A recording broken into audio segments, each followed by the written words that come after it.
Ladies and gentlemen, welcome to the Group 6 Cup Series in the Doghouse Racing League.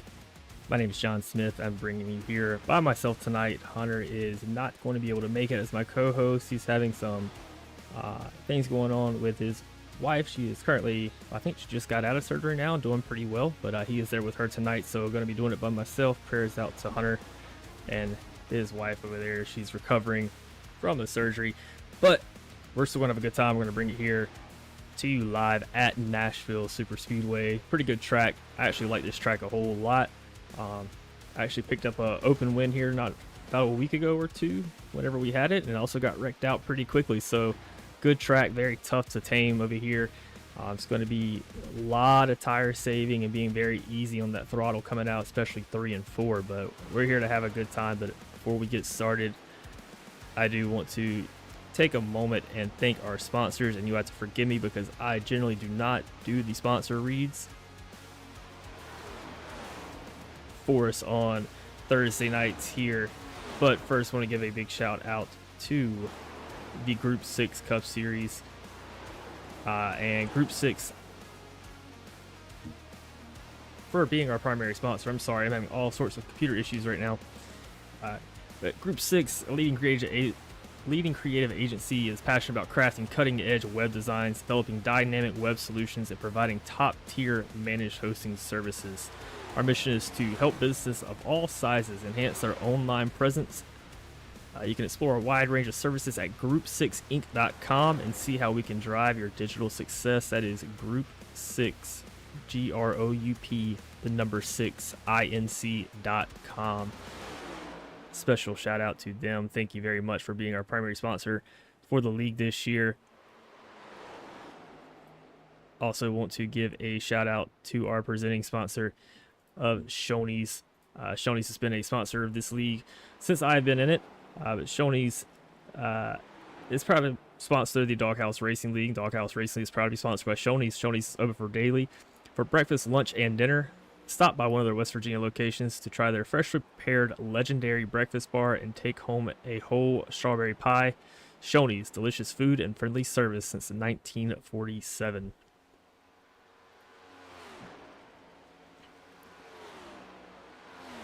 Doghouse Racing League is also proud to be sponsored by Mars Properties, driven by that number 66 car in Shane Parrish himself. Mars Properties offers vacation house getaways in North Carolina within an hour from the ocean. Call 817-705-4108 and speak directly to Shane about your North Carolina getaway. And also by Butt Kicker.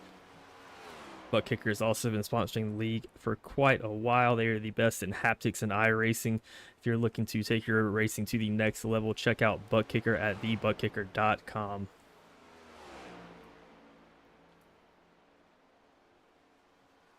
Did not realize how hard ad reads would be without my partner here tonight, but thankfully he covers that for the most nights. He does a lot better job than I do. But we're about to get started here in qualifying. Got about 3.5 minutes left to practice. If we check on some of these drivers, your winner last week is going to be Andrew St. Coeur. I don't see him here tonight. Picking up the win at Charlotte for his first win. Big win for him and that Beast Mode Performance team. He's been knocking on the door for a long time. Another guy knocking on the door for a while here is Justin McMahon in that Group 6 car. Getting really close. Had a few runs of bad luck for a few weeks around that time we were at Vegas. It's kind of caught some more good luck here recently and been up at the front consistently. Another guy I'm looking forward to seeing is Mr. Tony Martin, as he is out there cutting the grass for us, making sure it's all level tonight before we get started. I appreciate him doing that for us. Tony was pretty quick the past few weeks too, seeing what he can do tonight. And I'm also interested in what Christopher Simon and that Shoney's 21 car can do. Chris is a talented driver, always pushing towards the front. He's gotten better and better every single week. Always giving me a run for my money when I'm out there. I think tonight might be a good track for him. I don't know what Chris likes, but I think that this is a good track for him. The way he drives and his driving style. So if I had to pick who I think is going to be up there in the top 3 tonight, Chris Simon is definitely going to be in my top 3.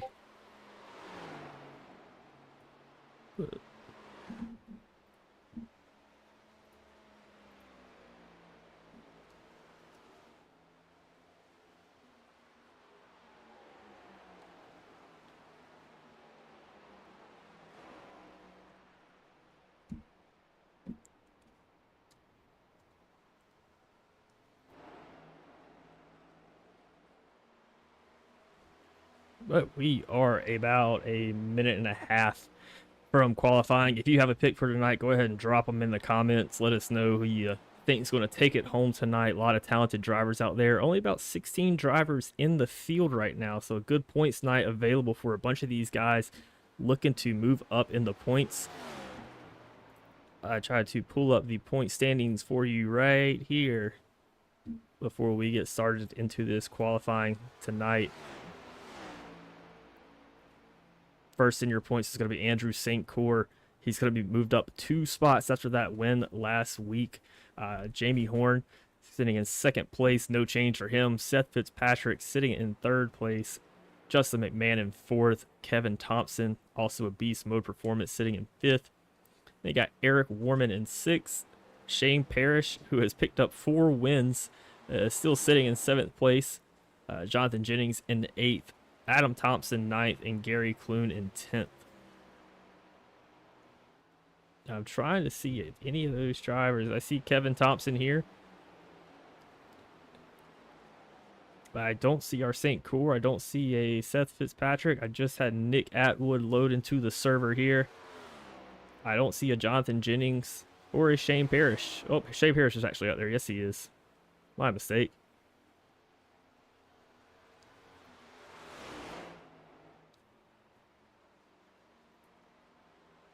Checking in on that number 90 car of Zach Miller, who has been very fast past few weeks. I got out there and led some laps last week at Charlotte. And was kind of tearing it up. I think the tires fell off just a little bit in the beginning for him, but seeing what he can do tonight. He is driving that car that is owned by the Horne-Simpson Racing team. That's going to be owned by Jamie Horne and Hunter Simpson.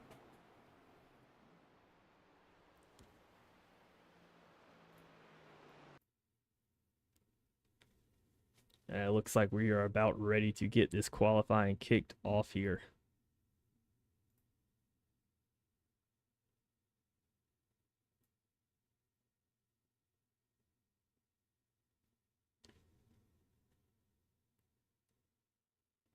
Still trying to figure out who I'm going to pick to win this one tonight. If I had to pick a top 3, I'm going with Jamie Horne, Chris Simon. Oh, this is a hard one to pick, but I think I'm going to put Justin McMahon in that top 3 as well. I don't know which order they're going to finish in, but those are my top 3 that I have to take a guess tonight. Looking to see some good runs out of them. Also got Cameron King in the server here as well. Always an exciting driver.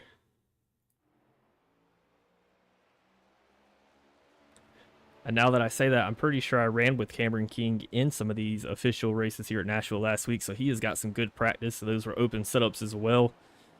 I know he's been working on that setup and tweaking it, so he might be a one to look out for tonight as well.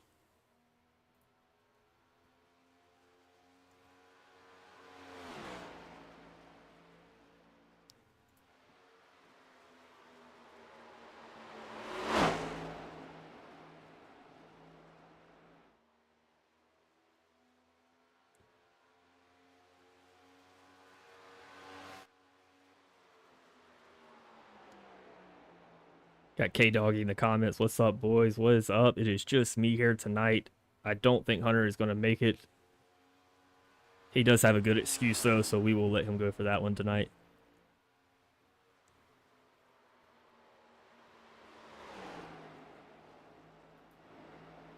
Yeah, Cameron King putting out a fast time, 29.75. Going to put him on the pole. Justin McMahon in that 2nd place, and Chris Simon going to jump up into that 2nd place as well as he shuts it down. He's done with his run. That's a 2nd lap for Cameron King. See if he can capitalize on it. It's going to be just a little slower, I believe. Actually, I'm showing a little faster. On my side, at least.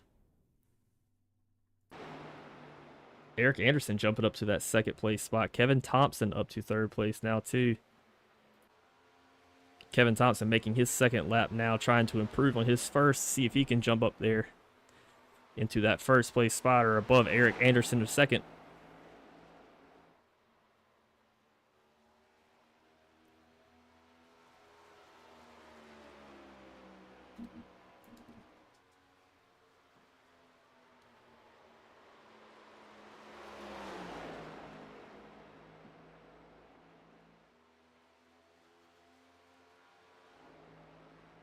Also got Steven Bonomo just completed his second lap on the track. He's going to be sitting P7.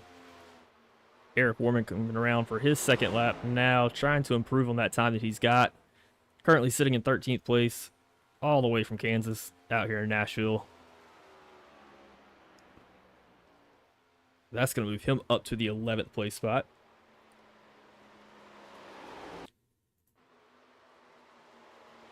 Zach Miller finishing his first lap and grabs 7th. Push Steven Bonomo down just a little bit. He's chasing down Mike Leftwich in 6th and Gary Clune in 5th.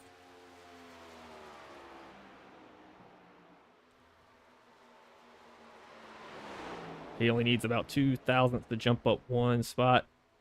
Looks like he's got a good run coming out of turn 4 there.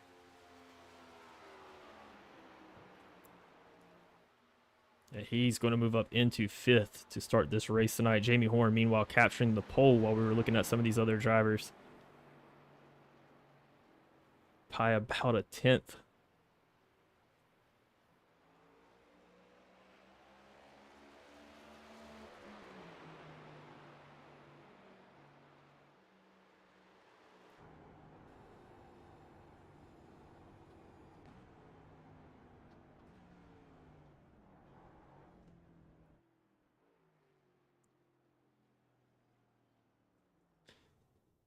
Currently do not see any other drivers out on the track. I do not have a qualifying time for Adam Gardner in that 56 car or for Nicholas Atwood in the 91 Toyota.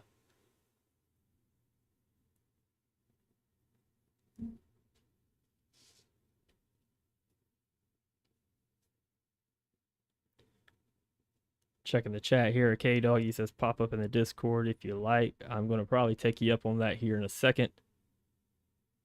Gets kind of lonely talking to myself.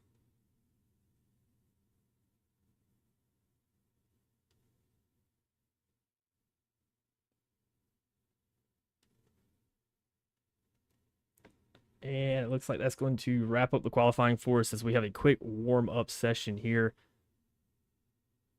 about to take place.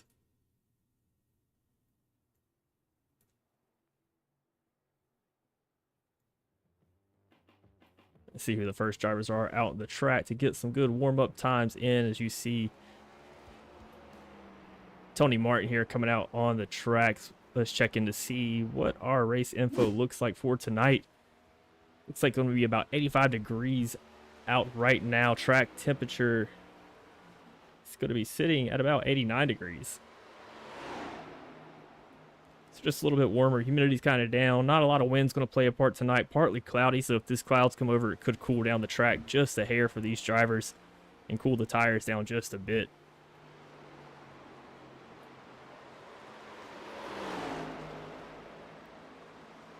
This is the Nashville Shindig 200, 1.3 mile track all the way out here, just outside of Nashville, actually.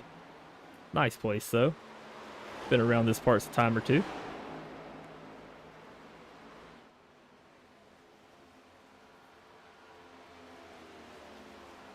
Very close to another track that's loved by a lot of people, the Nashville Fairgrounds. I know the Doghouse Racing League raced at the Nashville Fairgrounds last year, I believe, in the Cup cars with an open setup. And I worked more on that setup than I think I ever have and spun it on the first 10 laps. And that was my night, so.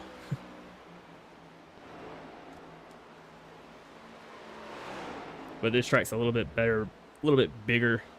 Better to get into the throttle, easier to manage a cup car on. There is some changes coming to these cup cars soon.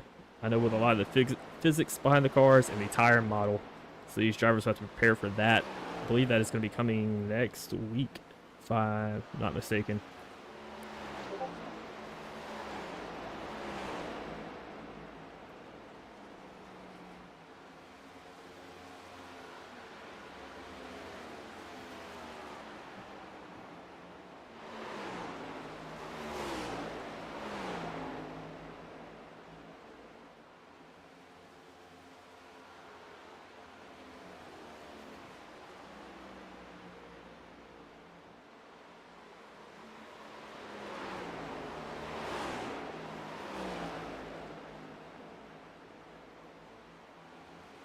Getting a request to update our trading paints here so hopefully this does not hurt our stream that we have. I don't think it has, but I think we got some drivers that are running some new paints out here tonight. I want to give them the credit for the paints they're running. Go ahead and try to update really quick for that.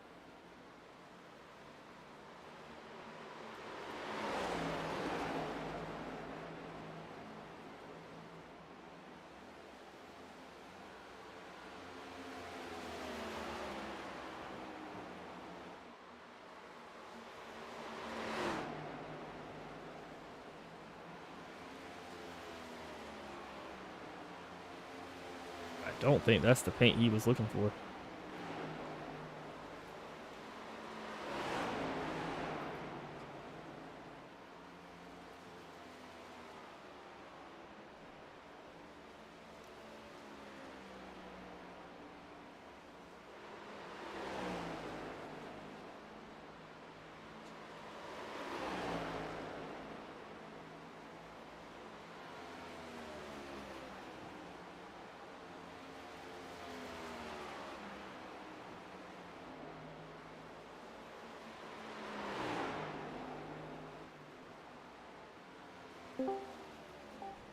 Meanwhile, I am going to pull up Kevin Brown up here into the booth with us. He's going to help me out just a little bit here. How you doing, Kevin? I don't know if he's there or not.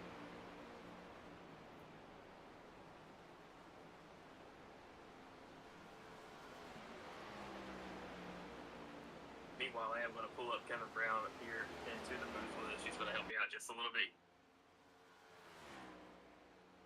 You got me, Kevin?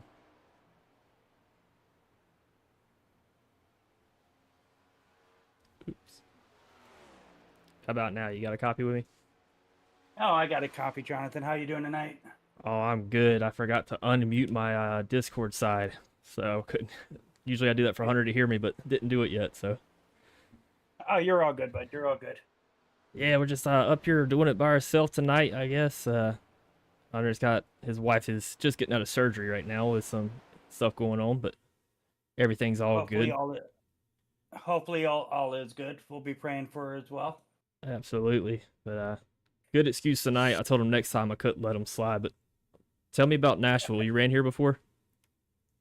Yeah, I've ran here in the Gen 4 car a couple times, the Xfinity Cup car. Practice with the boys this last couple nights.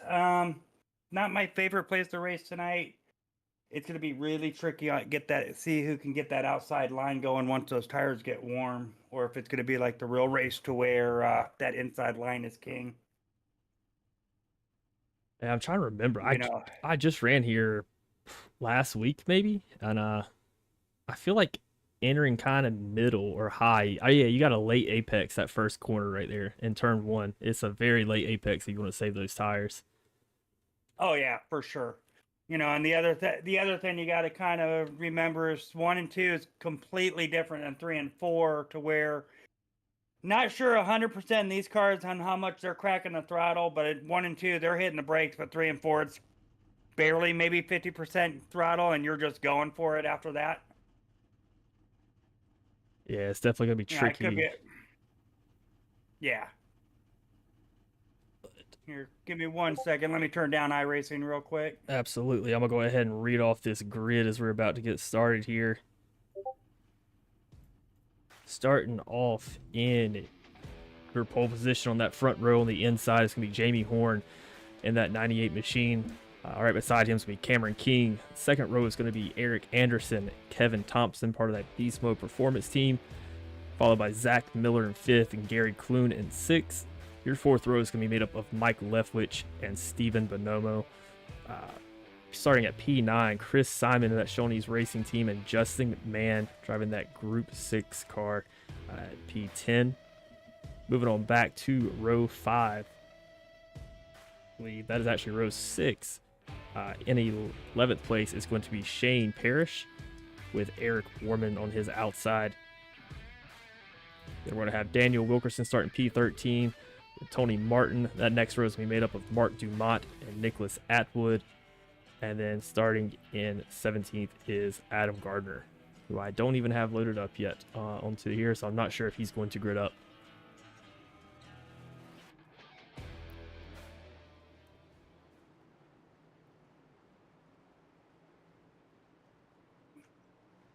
But yeah, I actually really like this track a lot. I didn't at first, and then I raced the NIS here last week, and then ran a few other races here, and I finally picked up a win.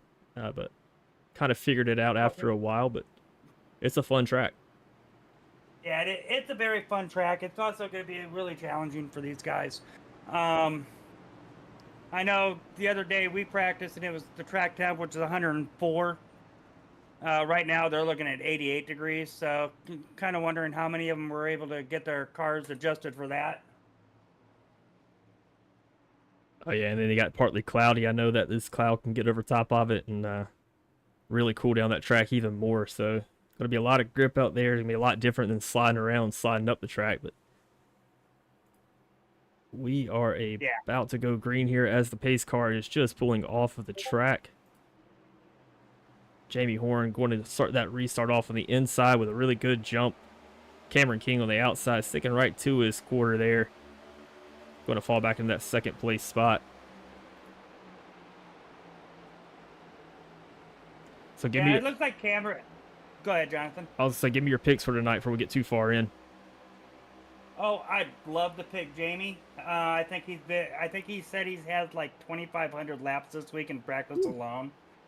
But he's going to be tough. I think Thompson, not seeing what everybody's done in practice, I think Justin's going to be tough. I could definitely see BMP being up there as well. So it's going to be tough to see.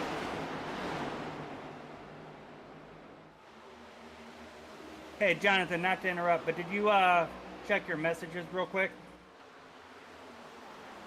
If it's possible. Yeah, I can try that.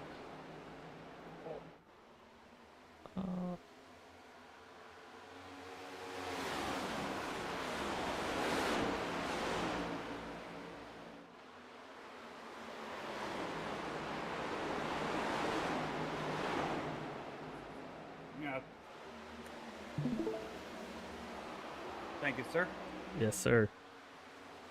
Yeah, I was sitting back here watching Eric Warman going 3 wide, getting a little loose. Tony Martin got a little loose there in the back, lost 2 positions there. But we do have a new race leader in Cameron King getting out there. I was saying earlier on the stream that Cameron King was actually out there when I was racing some of those officials. So I know he's got a little bit of time in at least in practice and trying to figure out which line's best. Yeah, Cameron's doing a good job this season from what I'm seeing as well. He's tends to be a little bit more on the consistent side. He doesn't, from what I've been seeing, now granted I haven't been on the track that much with these guys on Thursday nights, schedule related, but he seems to be mostly more worried about consistent than burning his stuff up. Oh yeah, I agree 100%. There's kind of 2 schools of thought from what I've seen being a fan this whole season on Thursday nights, is that there's some guys that will go out there and rip it for the first 30 laps and fall back, and there's other guys like Eric Warman, who's probably one of my favorite doing this, who will really just sit back and then wait and then just take it at the very end.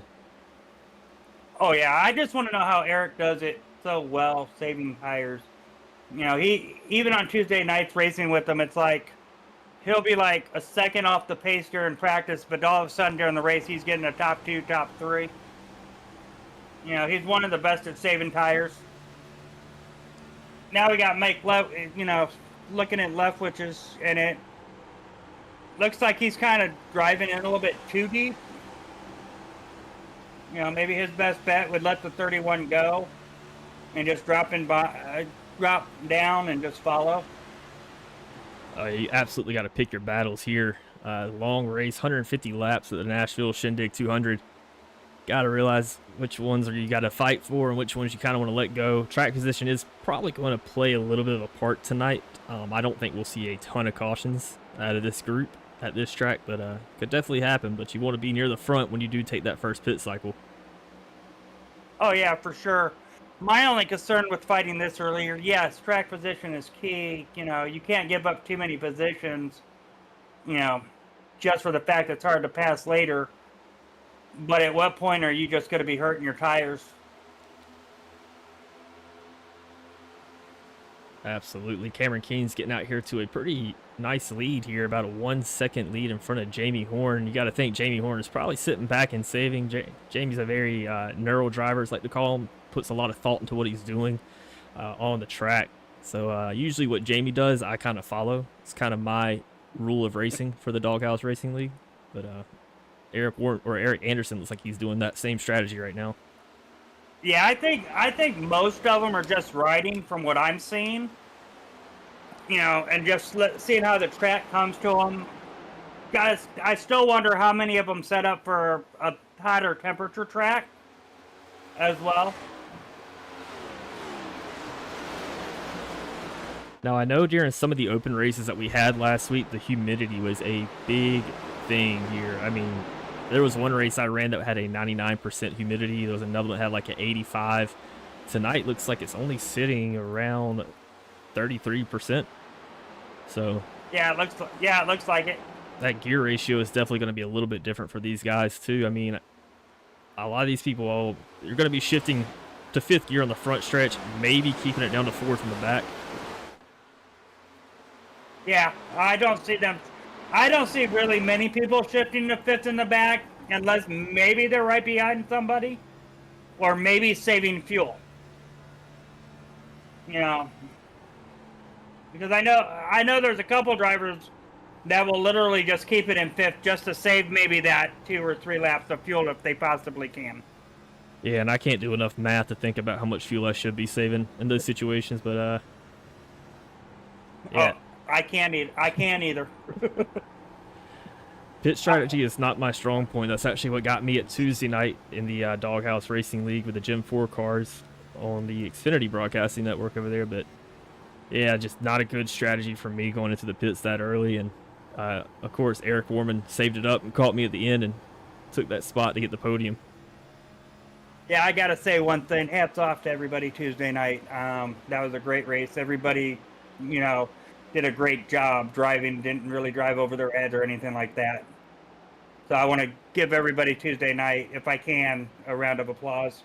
Yeah, I think we went wall to wall without a caution, right? Yeah, wall to wall, no caution. And it was fun, so.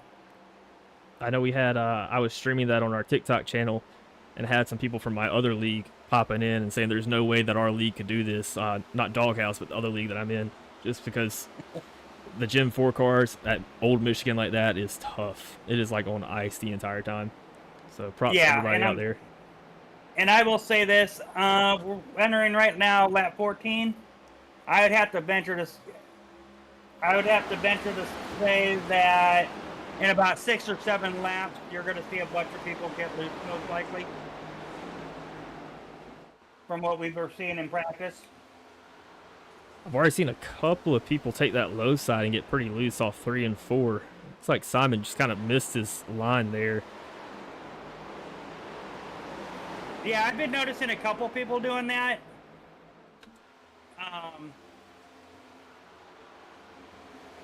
My only question is it the line or is it the setup?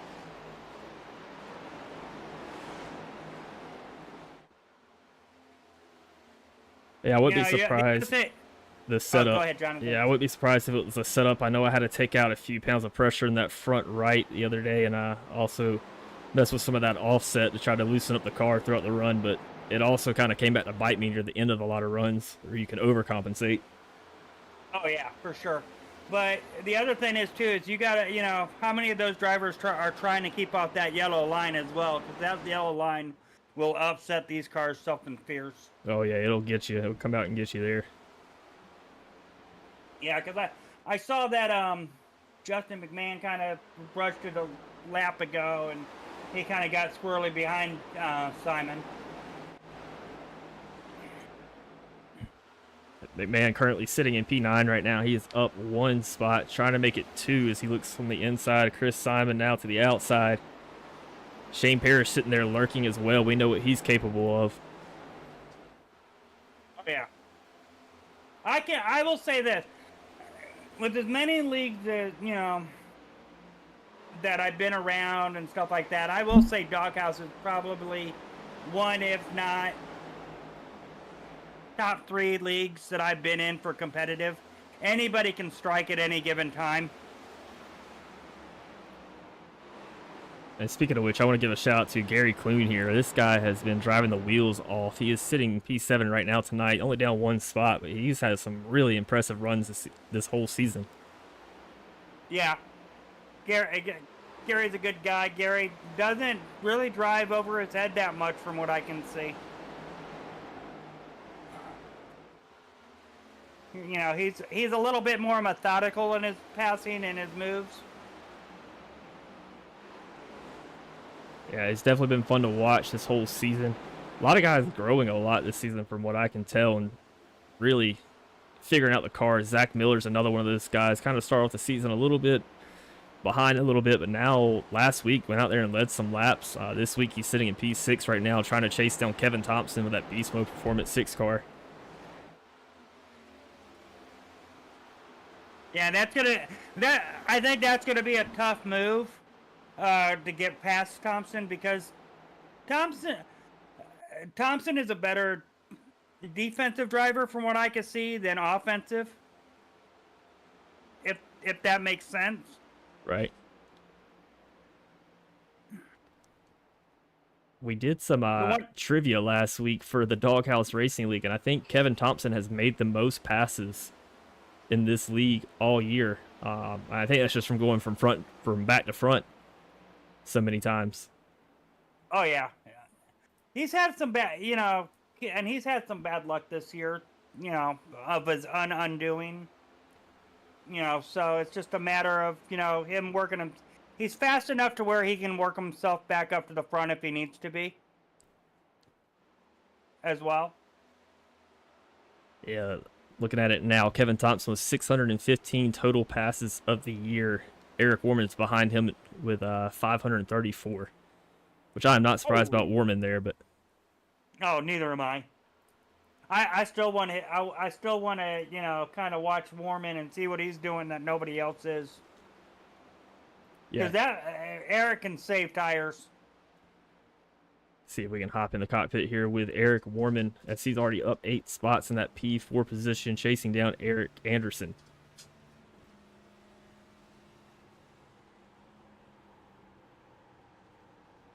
Seeing a lot lower entry out of Warman.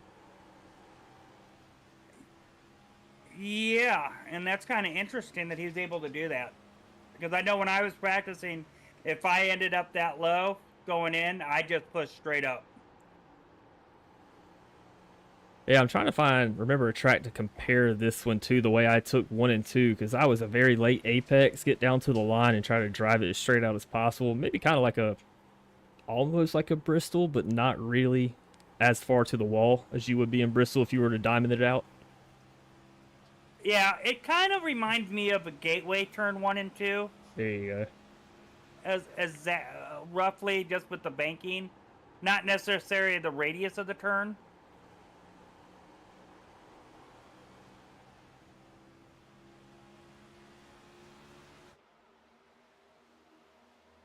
See if I can pull up a track map here. No, I think, Anderson's just going to go ahead and let him go. Eric go just to kind of save his tires, I think. Yeah, it kind of looks like Thompson's going to catch him right here, too, and take it. Yeah, it kind of looks like Anderson getting a little tight, maybe. Maybe burning that right front up. Be interesting to see what they do after the first round of pit stops.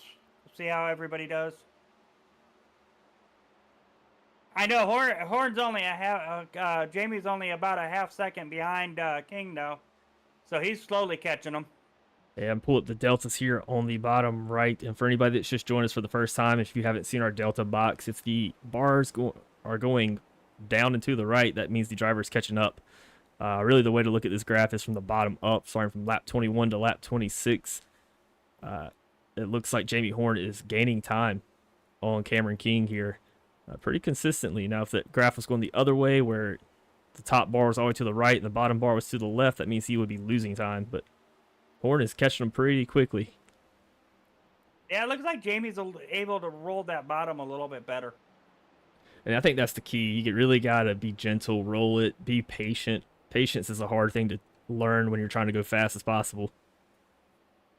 Oh yeah, for sure. Because people say I only got 2 speeds, no gas and full gas. Yeah. Yeah. You know, how some of these drivers do it, my hats are completely off to them.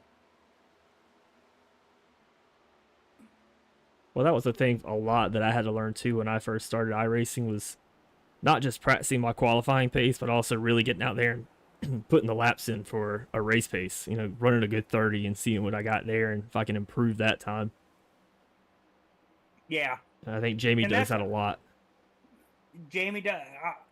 I bet, you know, all the fast guys, you know, everybody in the top 10, top 15, and the ones that have been around here a while, they're all good at it. But they're, you know, I would say 3% of them have it dialed in to where they can just go in with the mindset, okay, I'm going to run this lap time for 30 laps and just see what happens. I can't do it. Yeah, it looks like Jamie Horne's going to take that spot right back from Cameron King. And Jamie looks very fast now.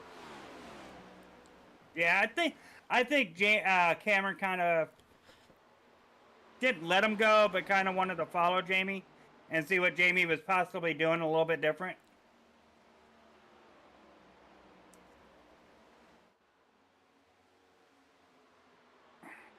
Do you know how many laps they will get before they have to pit here? I think we were getting 35 to 40. Okay. You know, but don't quote me on that. That sounds about right for a track about this size. Kevin Thompson now in 6th place. Caught Shane Parrish, who's moved up 7 spots. Taking the inside of Eric Warman. Is going to take that spot over for P4. Chasing down Kevin Thompson.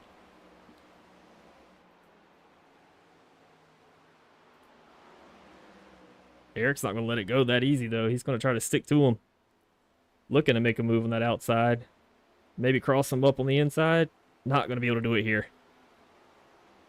Now, that crossover mover is tough in 3 and 4. Yeah, you've got to hit it just right. Yeah, and not only that, but the off throttle time's a little bit different in 3 and 4 than it is in 1 and 2.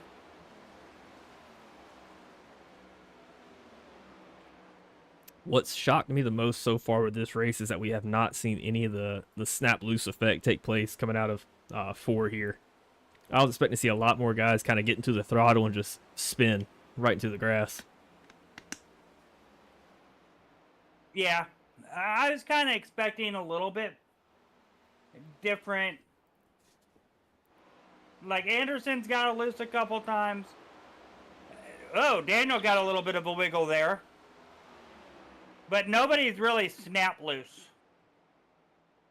And I think that's a testament to these drivers. Ooh. I really do. Because, you know, when you drive these cars week in and week out, you definitely learn what they're about. Unfortunately, I just don't have the seat time with these cars as much as I would like.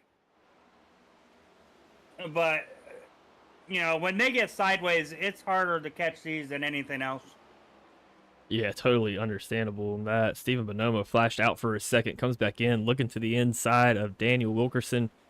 Daniel's been having a tough time driving all 4 here in the past 2 laps from what I'm seeing. Had a better run there, but I think Bonomo just had the line. Yeah. And Daniel's kind of a little bit of a is a little bit smart about it. When Daniel knows he may not get it, and there's no reason to fight it, Daniel's smart enough to where he'll just let him go. Oh, yeah. Instead of burning stuff up. I'd be real interesting. Can we get in a Daniel's cockpit? I'm kind of curious if he's shifting. Yeah. Let's jump in with Daniel Wilkerson here. Ride along a little bit. Nice straight steering wheel there. Yeah.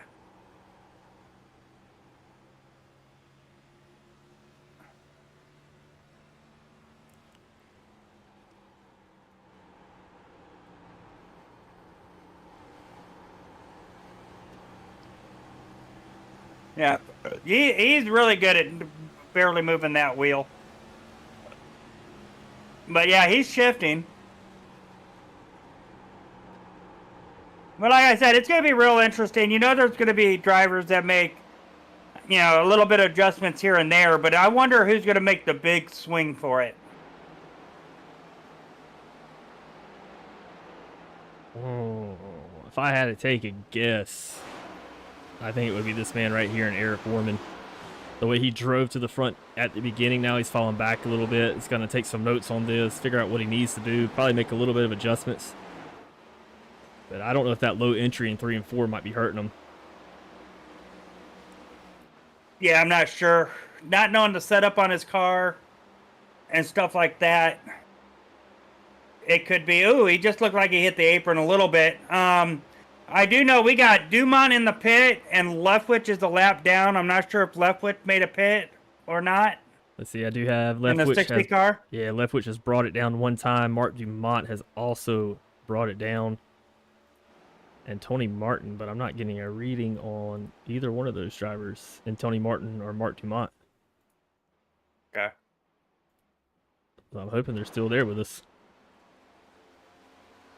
I can see where they're pitted, but I can't go to them. Oh, it looked like Dumont left. Dumont's out of the race. Okay. And so is Martin. Okay. Now I wonder if we're having like just global internet issues here, because I've seen a bunch of people flash out and my side has flashed a few times. Now these two guys are out and I don't think they got into any trouble. No. Looking at everybody's pings and quality right now, everybody looks good. But modern day internet, 1 minute it could be fine, the next minute, nope. Yeah, I've been fighting that all week long. Cameron King's going to fall back here to 4th place as Kevin Thompson moves up into that 3rd place spot. Shane Parrish still on the move, moving his way up into P2. He's up 9 spots tonight. Kind of chasing down Jamie Horne a little bit, too. Yeah, I'm kind of curious. Knowing Jamie the way I do, and the way that you watch and how you broadcast every week, you think Jamie could be just kind of letting off and saving a little bit more? Absolutely. Knowing he's out there that far? Yeah, I believe it was me and Jamie that kind of had a talk about this before, about kind of having a threshold in your mind about how far in front you want to be once you do actually ever get out there. But, you know, like you kind of want to keep a gap. You don't want to let them get too close, but at the same time, if you get too far away, the person behind you is going to save as well. Kind of a mental game of making a barrier to make the person behind you burn a little bit more to think they can catch up. Yeah, for sure. It's a lot of chess. Well, we got a couple cars making pit stops, it looks like. Here comes Justin McMahon. See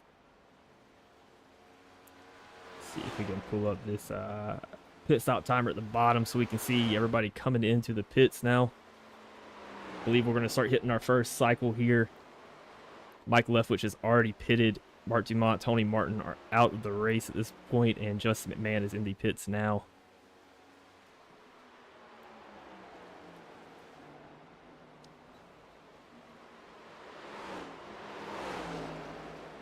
The other thing you got to remember, you know, these drivers need to think about is the yellow line coming off a pit road. Sometimes that can be tricky, and you can just clip that yellow line just enough to get that black flag. Oh, I know so much about that. I have gotten to a point where I make sure I practice exiting pit road every week, trying to see just how fast I can get out and how much it's going to spin me up just a little bit. I know Simon, I kind of got lucky Tuesday night with Simon.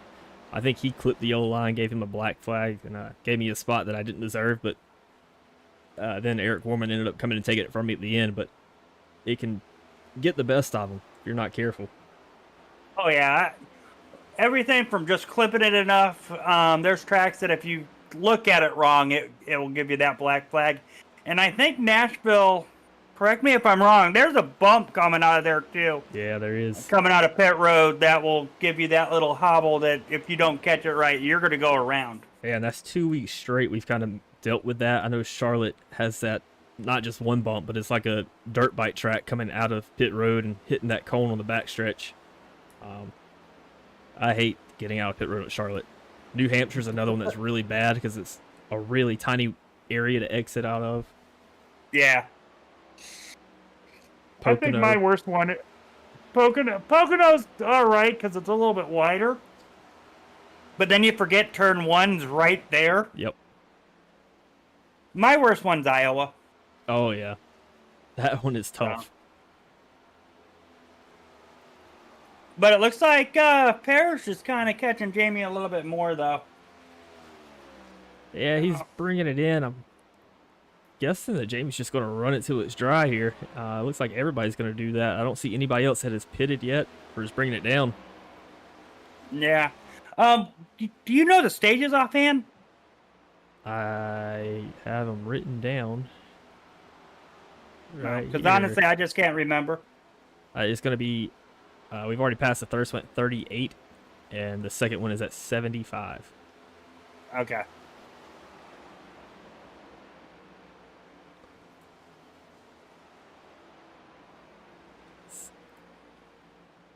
There's not really anybody that's super close. Anderson, this pack here with Warman, Simon. Looks like Nick Atwood back there, which I try to update our paints to reflect his new paint, and I'm pretty sure that's not the one he was after.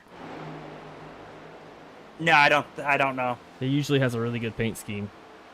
Yeah, and I do know that Trading Paints has been having issues with some people lately. I don't know what the deal is. I know Tuesday night I actually had to refresh mine 2 or 3 times. Yeah, tell me about it. Running a paint design business over here, and Trading Paints has given me fits for the past week. Oh, Chris Simon here, was... big checkup by Simon. I don't know if they knew that Warman was pitting or...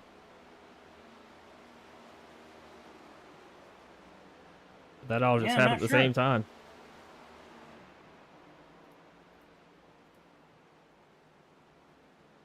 Looks like we got Zach Miller following him down on pit road as well. Jamie Horne out to a 4-second lead right now. I believe Shane Parrish is also going to be bringing it in. Ooh, get that baby slowed down. Ooh. I have a speed limit or speed thing here, but it doesn't accurately reflect the same speed they're driving. It's a little bit behind. Okay. Yeah, because that coming off those corners, that commitment line comes up really darn quick. Another bad one that always gets me is Dover, too, just because it's 30 miles an hour down pit road, and then you have to get out a little bit past pit road before you hit the cone where you can actually go. Yeah. That one gets me every time. The barrels are what get me at the end of pit road. Yeah. I've hit those numerous times. I believe Jamie Horne is going to be bringing it down pit road now as well. Kevin Thompson is going to be your new leader, followed by Cameron King. Gary Clune up in that 3rd place spot. He's up 3 spots tonight. Your biggest mover is going to be Nick Atwood, sitting in P5, up 11 spots.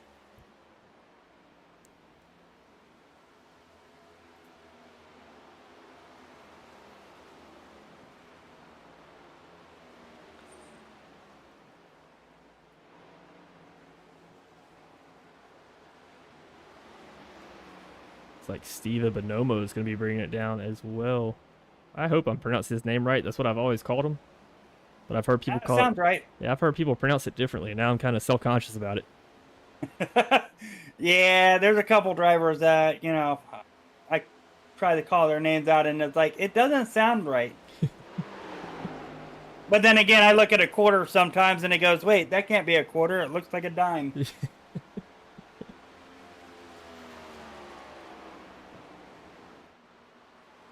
You got to think that Kevin Thompson's got to bring it in soon. Yeah. But I kind of wonder if he's going to kind of wait to see if maybe somebody kind of causes an issue and maybe the caution comes out. Oh, yeah. But then again, knowing Thompson and how he is sometimes, I can definitely see him trying to wait the last minute. And I mean, it's not a bad strat here too if it does go wall to wall green flags. His fall off right now, from what I'm seeing, from his best to his worst, or his last time actually, is only about 7/10. And that is over 58 laps and only lost about 7/10. So not bad. No, it's not. My only track temperature is 89 degrees right now, so from what I'm seeing. So it kind of seems like track conditions aren't going to change that much over the course of the race.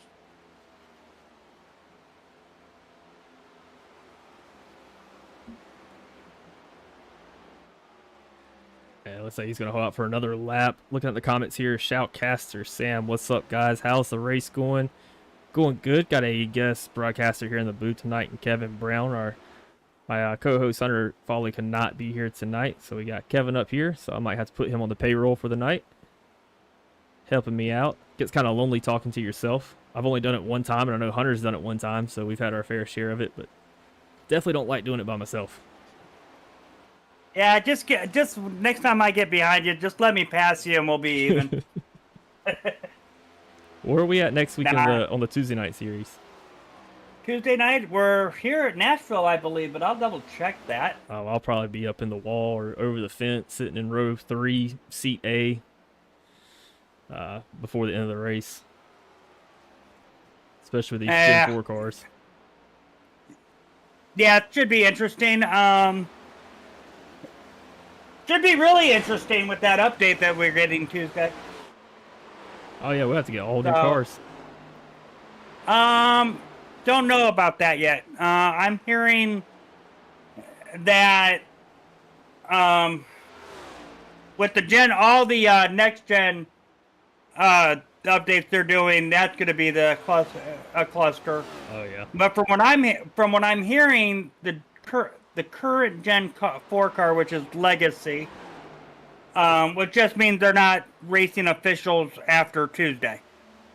But you're still able to use them in the hosted in leagues, from what I understand. Okay. Unlike the tracks that they're going to get rid of. Do you know what tracks they're getting rid of?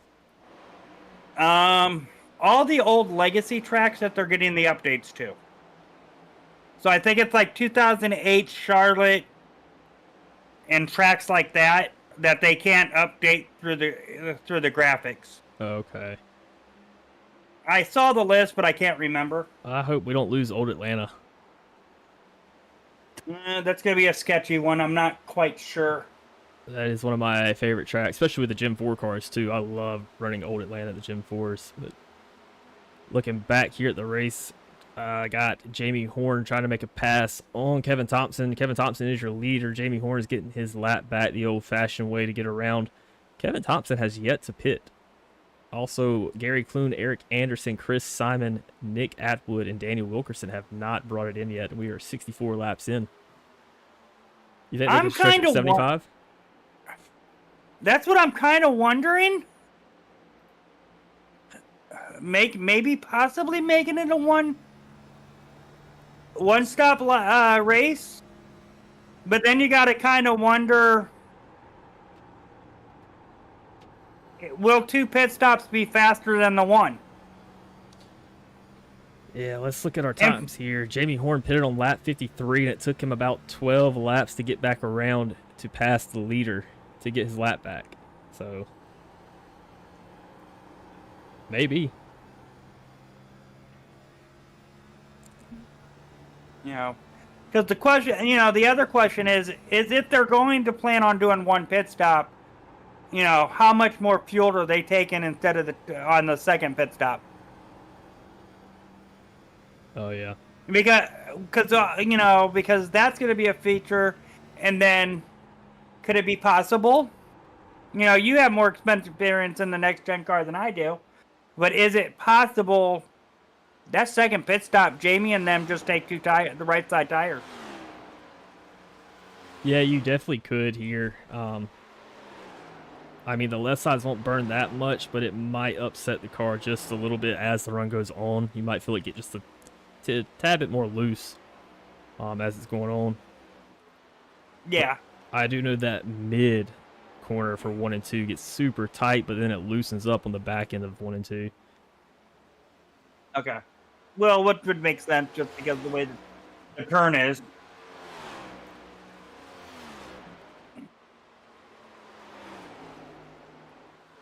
It's like Gary Clune is out in second place, about 8 seconds behind the leader right now.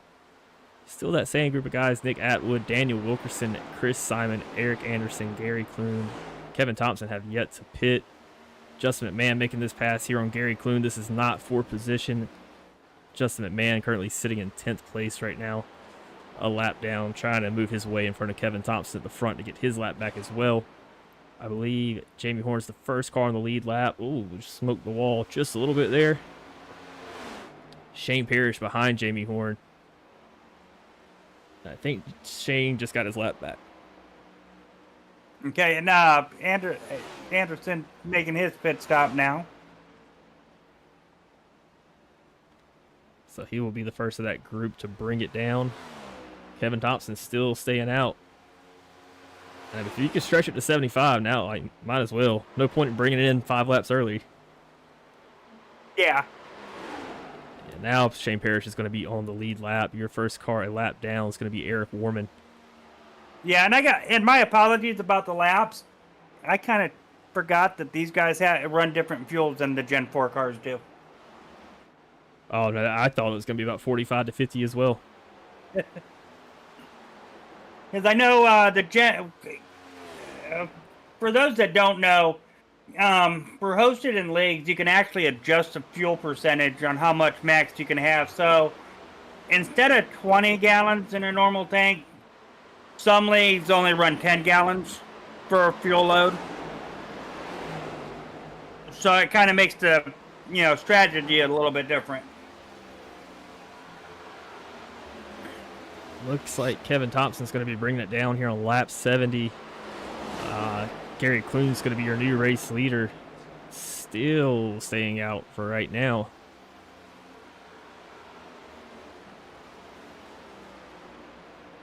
And Thompson's coming off pit road now.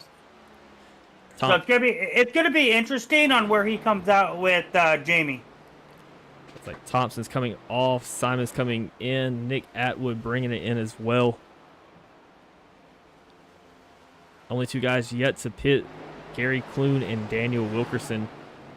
Looks like Gary's slowing it down here, probably going to bring it in. Almost misses it. Oh. Saves it, gets in there. I got to give my hats off to Gary on that one. Good that save. was one hell of a save. And now Daniel Wilkerson, your new race leader, going to pick up that lap for a lap led there. He's out on 73 old lap tires. Kevin Thompson should run by him.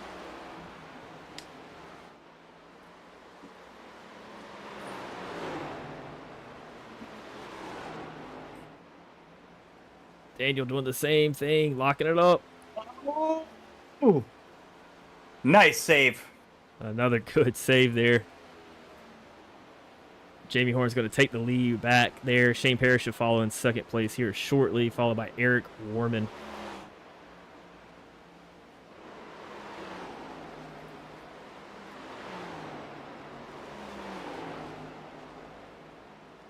Gap between Parrish and Warman, about 6 seconds. Yeah, and with Parrish trying to catch Jamie, that kind of puts Warman in the driver's seat because he doesn't really need to run his stuff too hard. And if Parrish is trying to run it off to catch Jamie, I can see Warman being there at the end.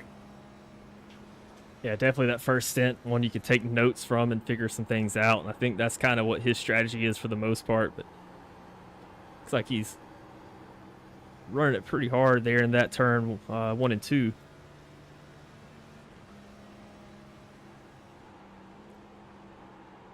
Want to let that car get down there and float. Yeah, but it looked like maybe he learned something from the first run because he doesn't look like he's running that shadow lane going into the corners. Yeah, absolutely. I will say a key thing here too is brake bias. I mean, I know how Jamie runs a lot of his setups is with the brake bias turned down as far as it can possibly go, and kind of what you have to do here with these next gen cars with an open setup. I mean, you want to use that brake to kind of help you rotate into the corner and use that gas to rotate out of the corner.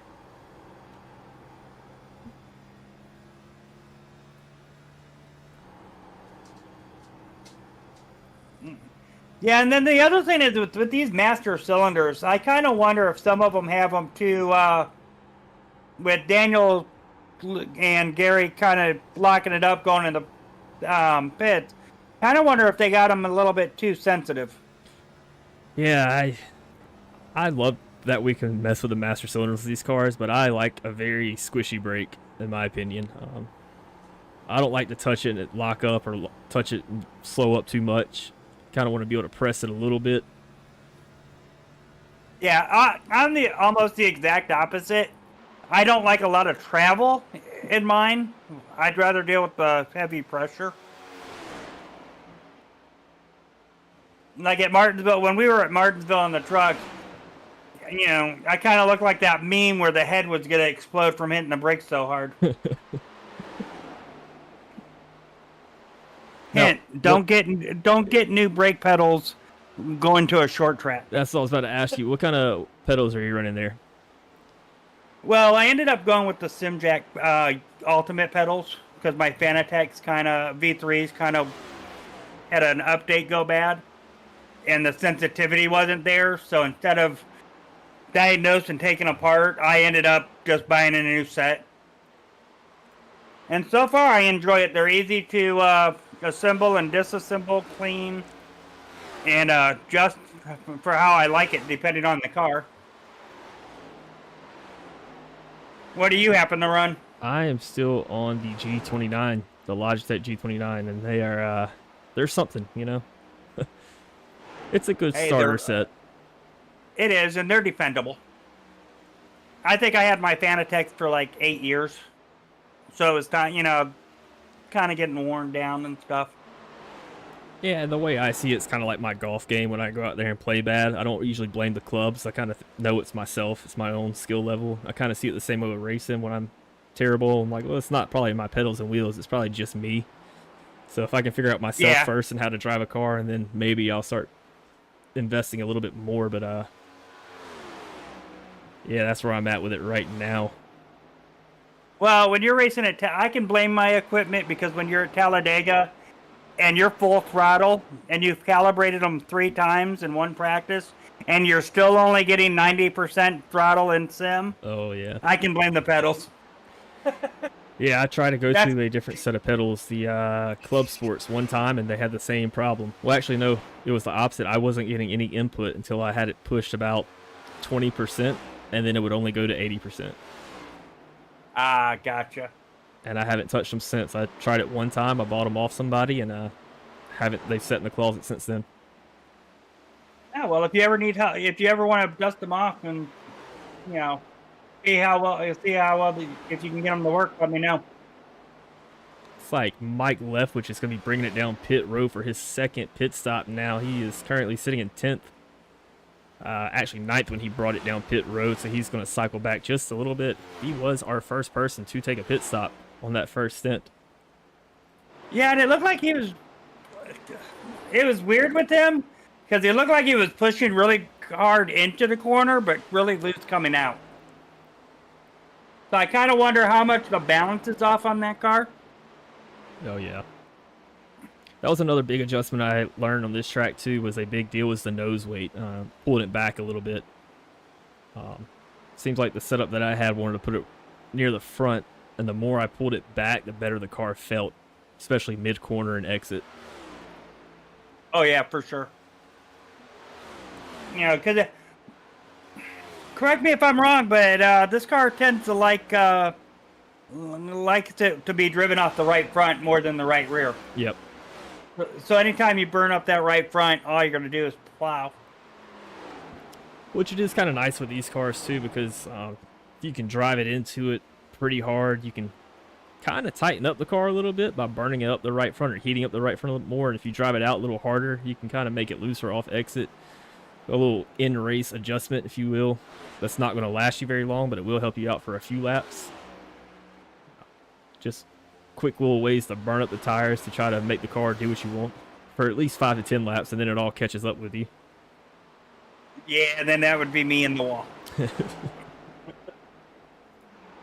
Looks like everybody here is getting very spread out. I don't have a lot of battles going on right now for position.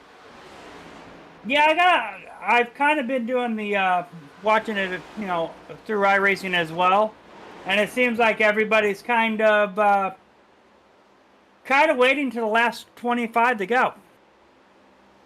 You know, kind of weird. It's just a super competitive league. I know me and Hunter have talked about it here before, and I was a great example of it on Tuesday night, but it seems like in this league, you win races and lose races off pit road. A lot of other 100. places, yeah, other places I go to and race at, like you can make a mistake here or there. You know, you might overshoot your pit stop and you can still pull out top 3. You're done here if you make a little mistake coming in pit road, off pit road, wrong timing, anything. Oh yeah. There was a race I came in 3rd, slid through my pits, and next thing you know, I was 16th. Yeah.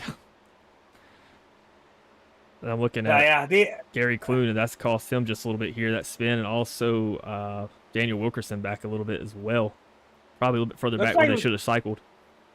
Looks like we got a little bit of battle going between Justin McMahon and Eric Anderson side by side. Not quite sure if that is for position. It looks like it is, actually. Ooh, McMahon's going to drift up just a little bit. Backs off to keep it off of Eric Anderson. Probably going to try again, maybe this next corner or the corner after.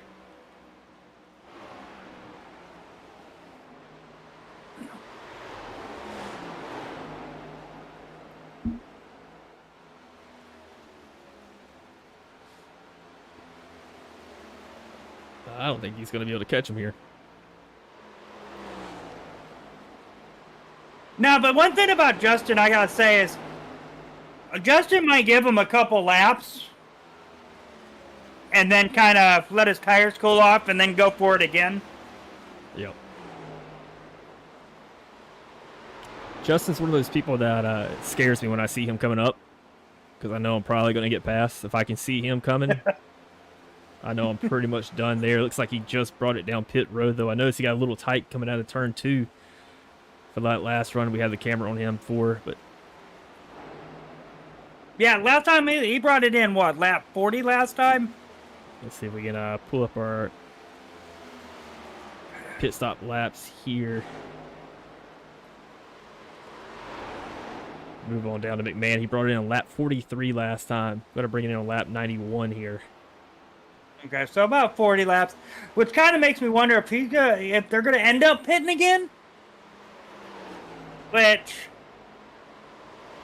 that would be 3 pit stops. I don't know how well they can make it up if they end up going with Thompson only doing 1 so far.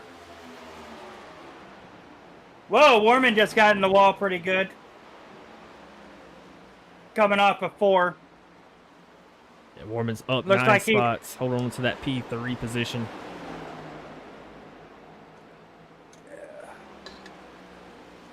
Yeah, I'm kind of going through right now and seeing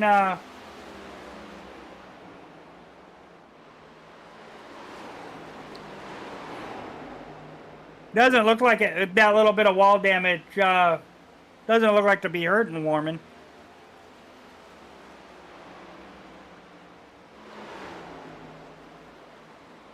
See if we can get a right side view of his car. I don't see much over there, but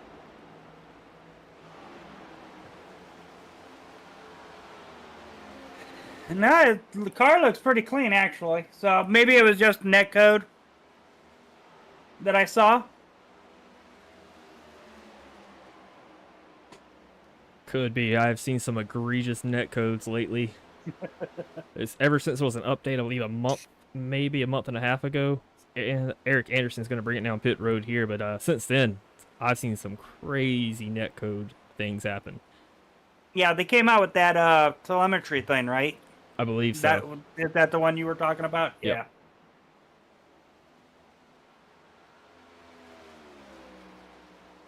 I mean, Kevin Thompson, he's still about 24 seconds behind, approaching 24 seconds.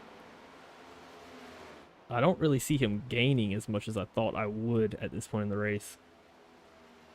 Yeah, but I got to kind of wonder, with him making that extremely late pit stop, planning maybe one stop, does he, if that's the case, maybe he's thinking Jamie might have to make another pit stop for sure, obviously one, but maybe making a second.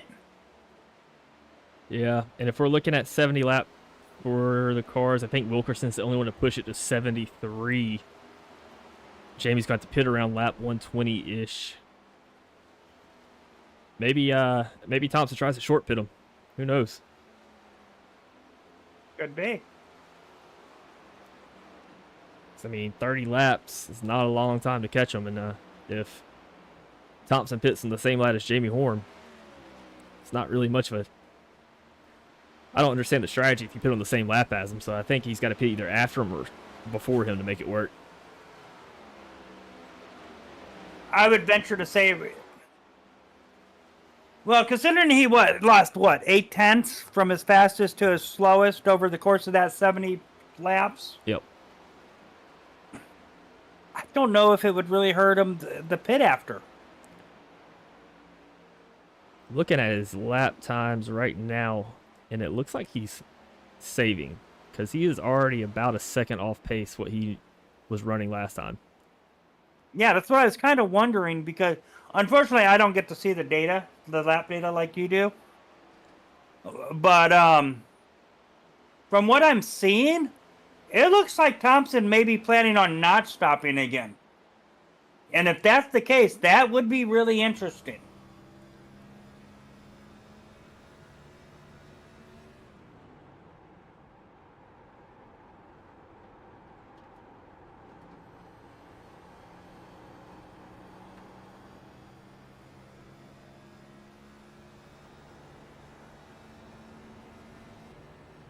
I believe you're right. He is not even getting into fifth gear here. Kind of just easing it up.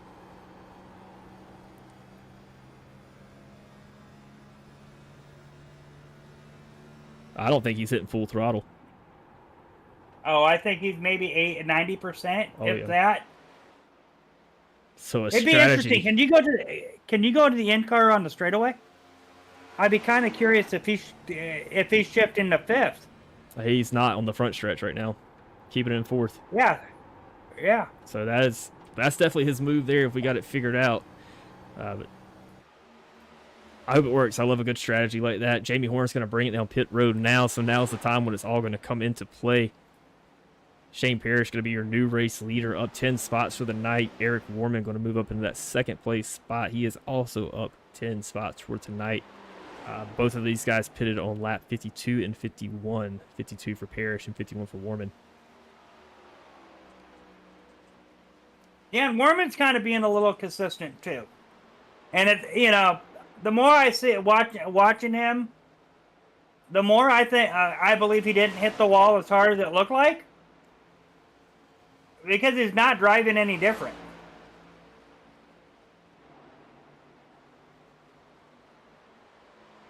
He's definitely found something out here, but I think the big thing is going to see how far ahead Kevin Thompson gets, and I think if there's a caution past lap 20, lap 30, that's going to mess up everything for Kevin Thompson. Oh, yeah. The last thing he wants to see right now is the caution. Nick Atwood sliding down pit road here, locking him up. It's like Shane Parrish is also going to be bringing it down. Warman's going to lead that lap coming around. So Kevin Thompson is going to move up into second place, followed by Gary Clune. And we see Gary Clune also pitted on lap 72. Other guys, Chris Simon, lap 71. Daniel Wilkerson, lap 73. Maybe all running the same strategy. Let's see if we can pop in with Daniel Wilkerson and see if he's kind of got that same mindset going of not shifting coming through here.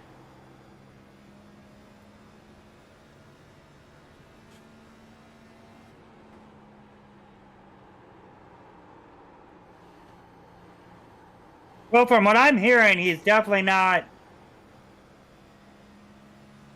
Oh, now this is going to be the interesting one on the straightaway. Yep, he's still shifting up just for a split second there. Kind of sliding it around there as he let Zach Miller go. That pass is not going to be for position for Zach Miller passing Daniel Wilkerson.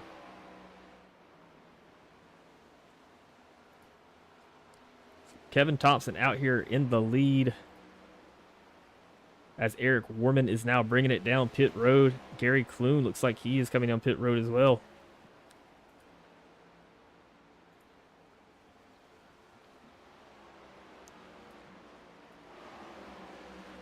Chris Simon's going to move up into that P2 spot. I mean, he's only been out there for about 35, 36 laps now, Chris Simon.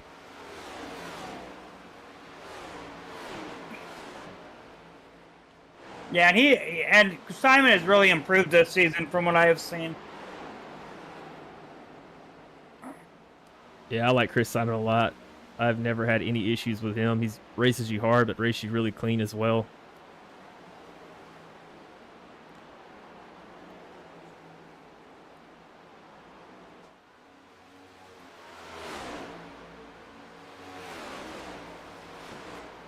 Looks like Wilkerson is trying to catch up. Going to be about 6/10 behind Chris Simon.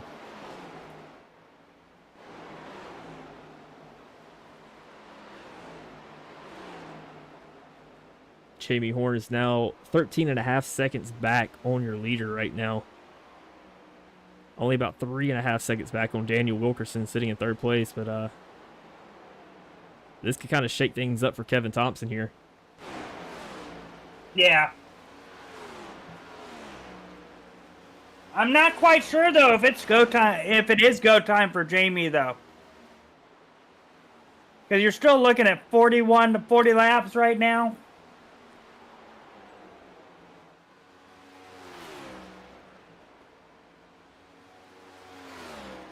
Well, Jamie, let's see. Jamie pitted on lap 101, so he could make it to the end on these tires if he is able to save it. True. Now the question is how much Kevin's gonna save, or go conservative until the end, or if Jamie's gonna be able to push him.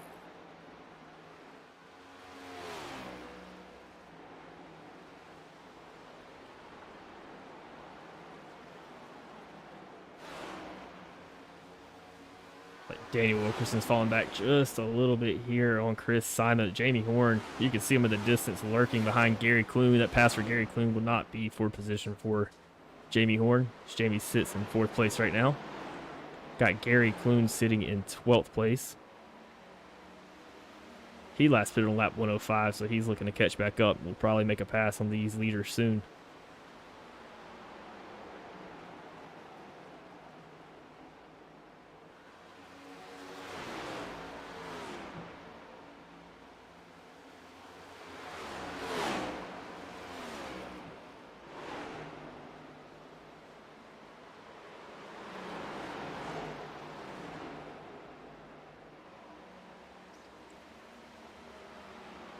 There he goes, looking on the inside of Chris Simon now.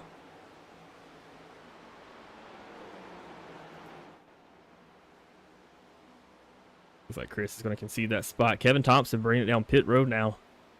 Lap 112, so the difference in tires between him and Jamie Horne is only going to be about 12 laps.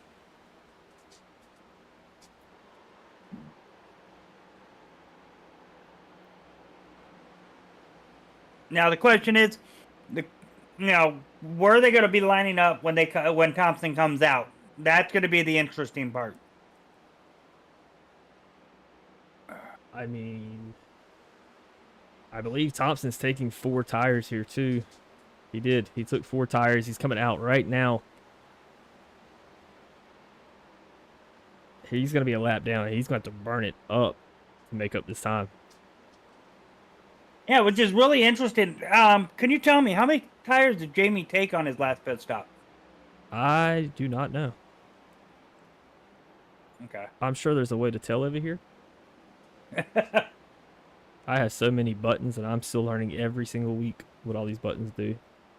Yeah, and I'm gonna say this, Jonathan. You and Hunter are doing one hell of a job in the broadcast for your first year Oh, I for appreciate it. Doghouse. We are trying our best, learning every week, getting a little better, trying to add some things to the broadcast. And this week was a little lackluster because some things kind of came up at the last minute for both of us, but it's been fun. Definitely a learning experience for us both. I respect anybody that does broadcasting for iRacing. It is a lot going on at one time. Well, we appreciate you broadcasting on Thursday nights. Oh yeah, love doing it. I wish I was out there racing, but this has also been a lot of fun.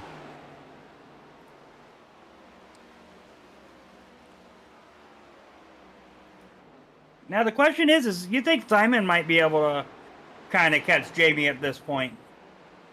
Because it kind of doesn't seem like that Simon's pushing that hard. Yeah, Simon last pitted on lap 71. He's going to have to pit, I think, regardless. Maybe he's waiting for a caution because you know he's going to go a lap down. Hopefully one comes out.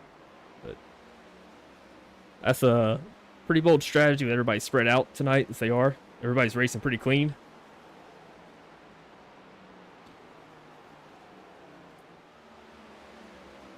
Looking to see if Cameron King could put some time on Shane Parrish and catch up, because I think that's going to be your 1, 2, 3 as it cycles between Jamie Horne, Shane Parrish, and Cameron King. And then can't forget about Eric Warman, who's back there looming in 5th place right now. Now, I've been watching Warman. He's been slowly catching up. King has been catching up too, but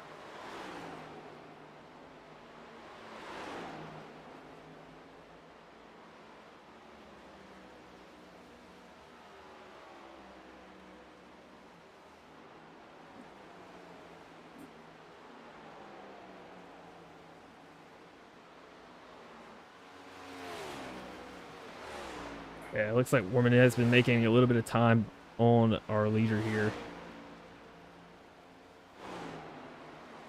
not sure if it's going to be enough, though. He's only made about 1 second over the past 6 laps. And at that pace, he is not going to be able to get it done all the way to the front.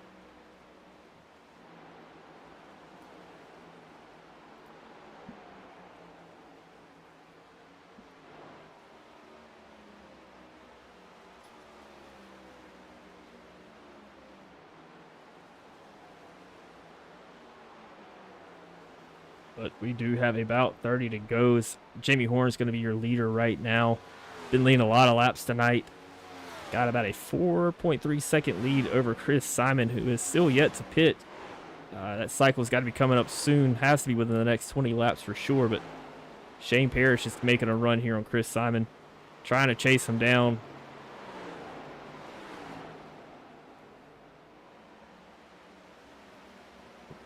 Did Mike Leftwich just make another pit stop? I believe he did. He has pitted 3 times tonight already.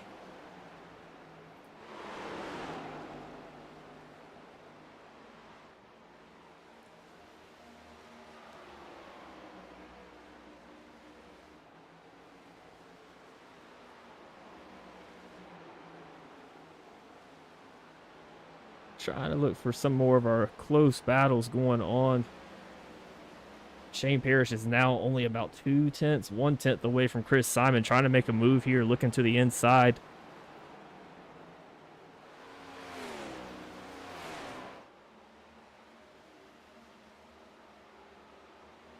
It's gonna be hard. I think he's gonna get him. Yeah, he's gonna get him coming in the corner. Yeah. Simon, I think, kind of let off, played it a little bit safe there. Yeah, that's the worst thing he wants to. Go ahead, Jonathan. Sorry. Oh, that's one thing that's really hard to do is enter low and hold it low and exit low pretty much when you have some on your high side. So Simon letting off definitely helped him. Yeah, and it kind of looked like Simon was getting to those marbles too. They're really building on that outside.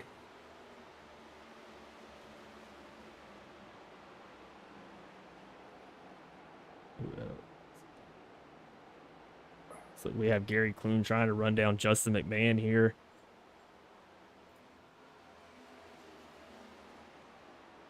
This is your battle for 8th place here. It's Just McMahon holding on to that 8th place spot. Got about 4/10 on Gary Clune behind him. Sitting in 11th. Gary Clune is the first car, or the last car on the lead lap. And your first car lap down is still Kevin Thompson, as he is trying to get his lap back here. Chasing down Jamie Horne down the backstretch.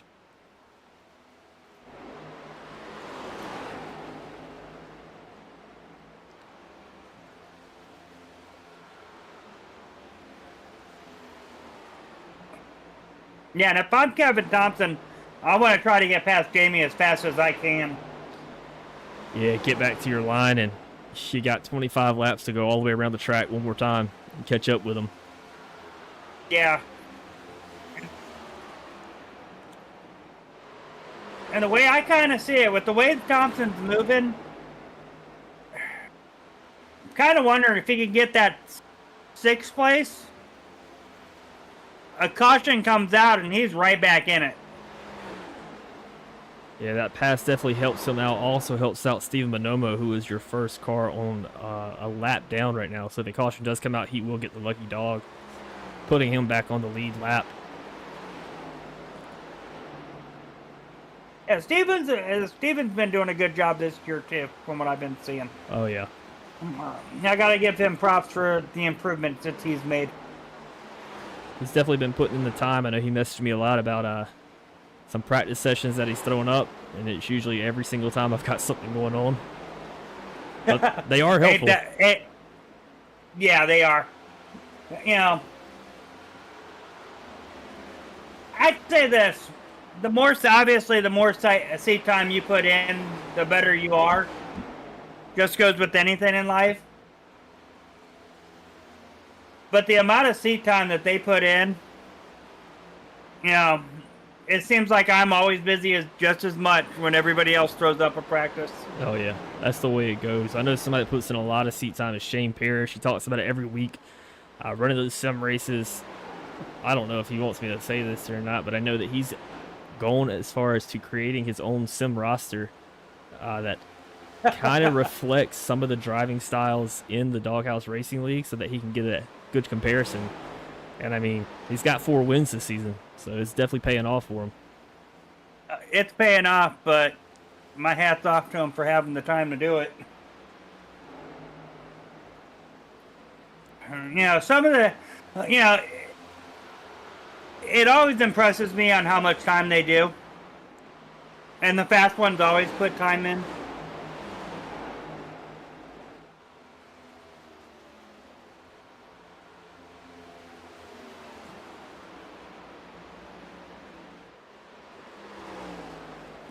Oh, I think this is going to be interesting with Thomas coming up on Anderson and Clune. Yeah, he's going to take that inside right there. I think you're right. He might be able to get back to that 6th place spot. He is still about 28 seconds behind Jamie Horne. Yeah, I think it's going to be tough obviously, it's going to be tough to catch Jamie. And with the way this field's spread out, I doubt we're going to get a caution. But then again, this is racing. Anything's possible. But I got to give Thompson my hat's off to Thompson. He's running a hell of a race.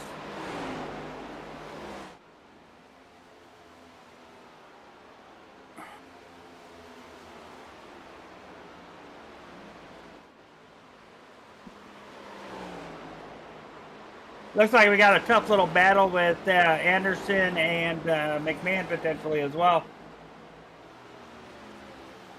Yeah, maybe not. Looks like somebody just hit pit road here. Nick Atwood.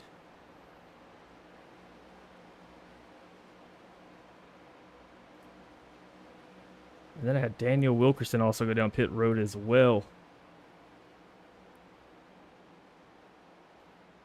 I mean, right now, it looks like Jamie Horne's built up that lead to about 5.2 seconds. Pretty comfortable with 17 to go. Nobody really threatening at the time.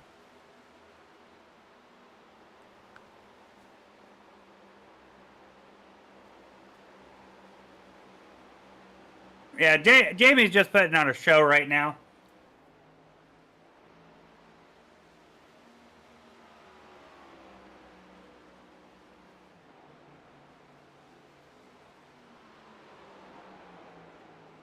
I don't know what happened to Cameron King, but I'm showing out for him.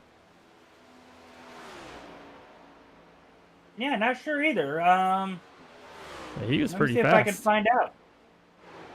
Yeah, I'm trying to look back through my event timing, and I don't see anything here.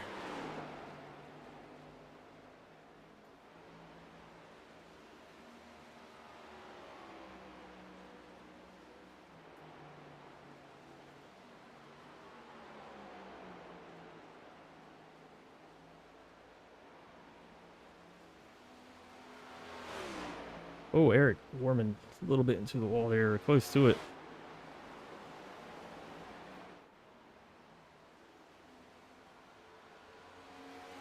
Yeah, not sure with Cameron.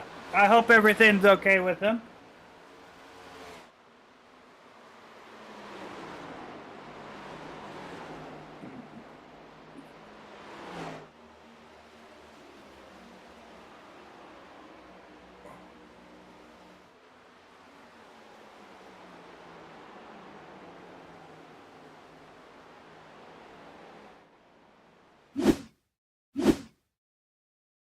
Yeah, It looked very loose there, but you know, fast forward and see if we find anything.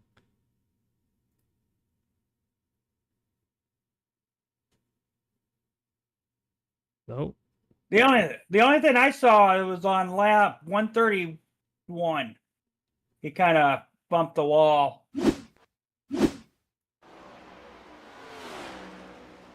But it doesn't look like anything serious.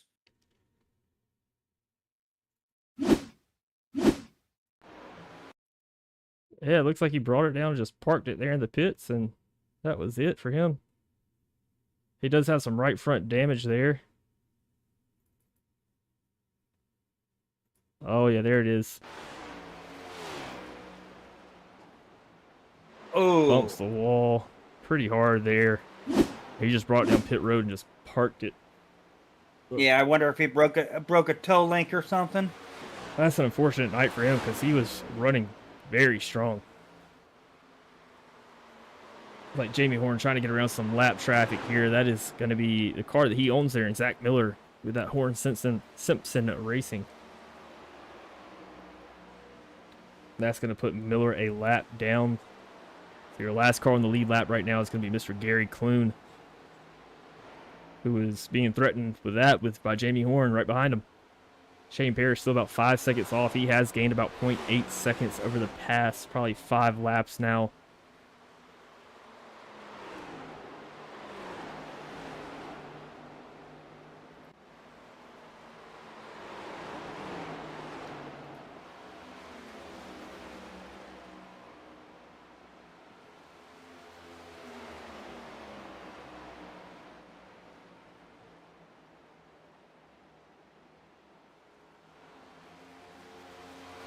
Yeah, and it looks like Jamie's just still able to roll that bottom.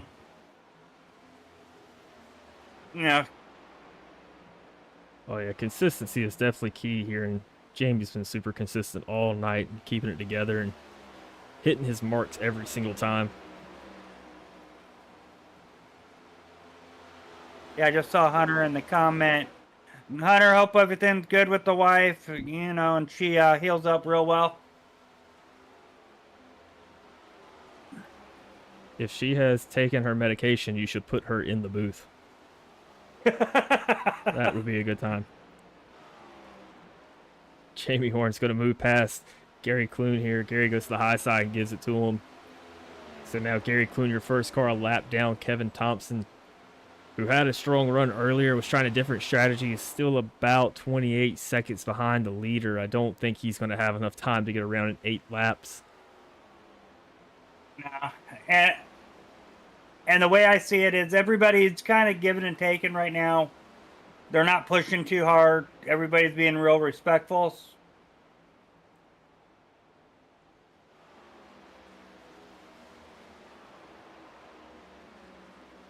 Now, I will say this is kind of a developing thing here. The past 6 laps now looks like Shane Parrish has been gaining time, almost half a second, a little more than half a second. I don't know if he's going to have enough time to draw in that close. We've seen Shane Parrish make some incredible runs. I believe it was Homestead, Miami that comes to mind when he ran down Seth Fitzpatrick over 21 seconds behind in about 30 laps to take the win. I think it was Miami.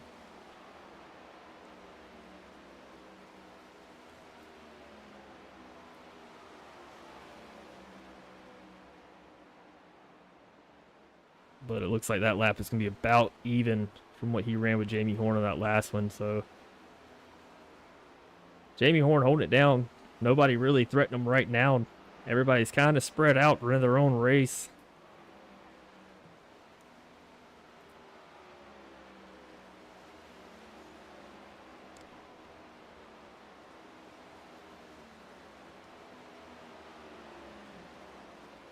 We do have 5 to go. Want to give a special shout out to Group6 Inc. for being the series sponsor for this Doghouse Racing League on Thursday nights.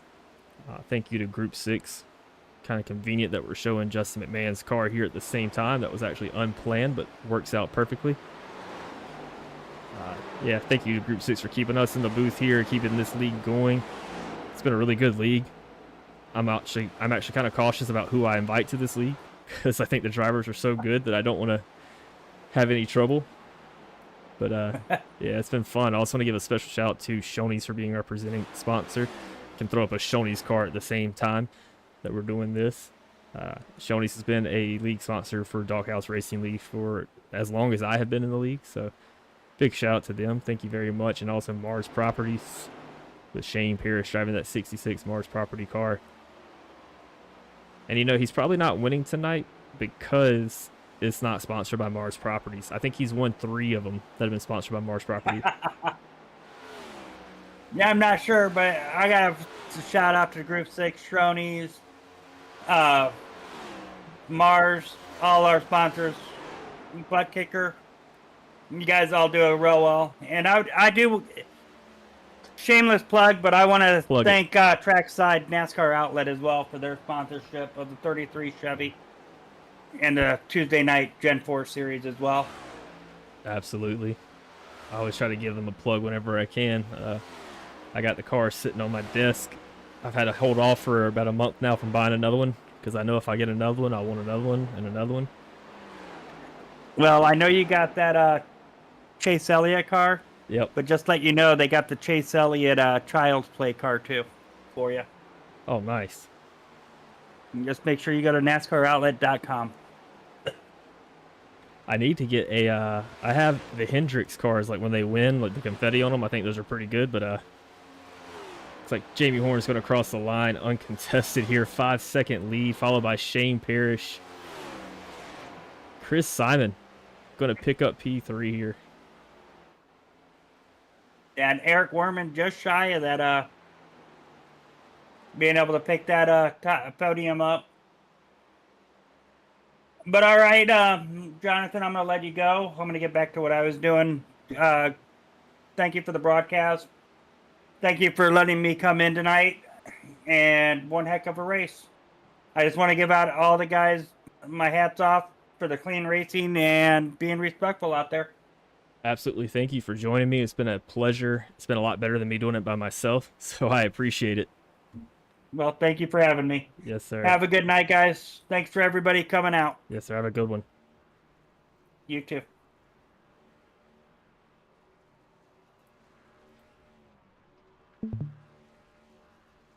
Let's see.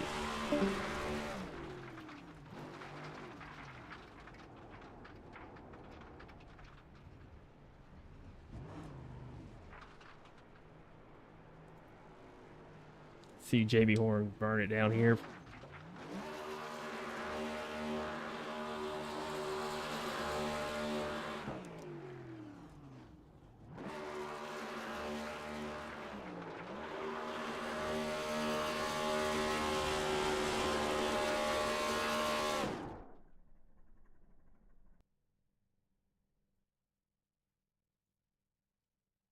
And that's going to do it for the Nashville Shindig 200. Congrats to Jamie Horne finishing first place out there. with a really good run, just dominant run the entire race. Nobody had anything for him at the end. Had a 5-second lead over Shane Parrish as he crossed the line. Shane Parrish going to finish second place tonight. Chris Simon going to finish third place. I didn't write it down, but I feel like I called at least two of the three drivers being in the top three tonight. I think I maybe said Cameron King too, but that's probably the best I've ever done. So, and I didn't even write it down, but congrats to those guys. Eric Warman going to finish fourth and Kevin Thompson fifth. Before we move on to these driver interviews, I do want to again give a shout out to some of our league sponsors. First off, starting with Group6. Group6 is a leading creative agency. They're passionate about crafting cutting-edge websites, developing dynamic web solutions, and providing top-tier managed hosting services. The mission is to help businesses of all sizes enhance their online presence. They explore our wide range of services at group6inc.com. That is GROUP6inc.com, and see how we can drive your digital success. The Doghouse Racing League is also sponsored by Shoney's. Shoney's been a long time sponsor of the Doghouse Racing League. Shoney's is open daily for breakfast, lunch, and dinner. Stop by one of their West Virginia locations to try their freshly prepared legendary breakfast bar and take home a whole strawberry pie. Shoney's delicious food and friendly service since 1947. I also want to give a shout out to Mars Properties. Driven by that 66 of Shane Parrish in second place tonight. Mars Properties offers vacation house getaways in North Carolina within an hour from the ocean. Call 817-705-4108 and speak to Shane directly about your North Carolina getaway. And also shout out to Butt Kicker for being a sponsor of the series too. Butt Kicker is a leading brand in the haptics of iRacing. If you want to improve your iRacing and take it to the next level, try Butt Kicker at thebuttkicker.com. But with that said, let's try to get some of these guys that finish up here in the booth. Starting off with Mr. Christopher Simon. As we try to drag him up here into the booth.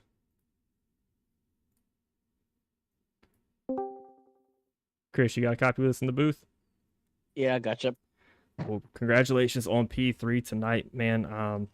I'm not going to say I called it out because I feel like I did, but I'm not really sure and I didn't write it down, but I'm pretty sure I picked you to be in the top three tonight. So thank you for that, for making me right for one of the first times this season. Tell us about the track and No how problem. tell us about how it handled as the run went on, especially.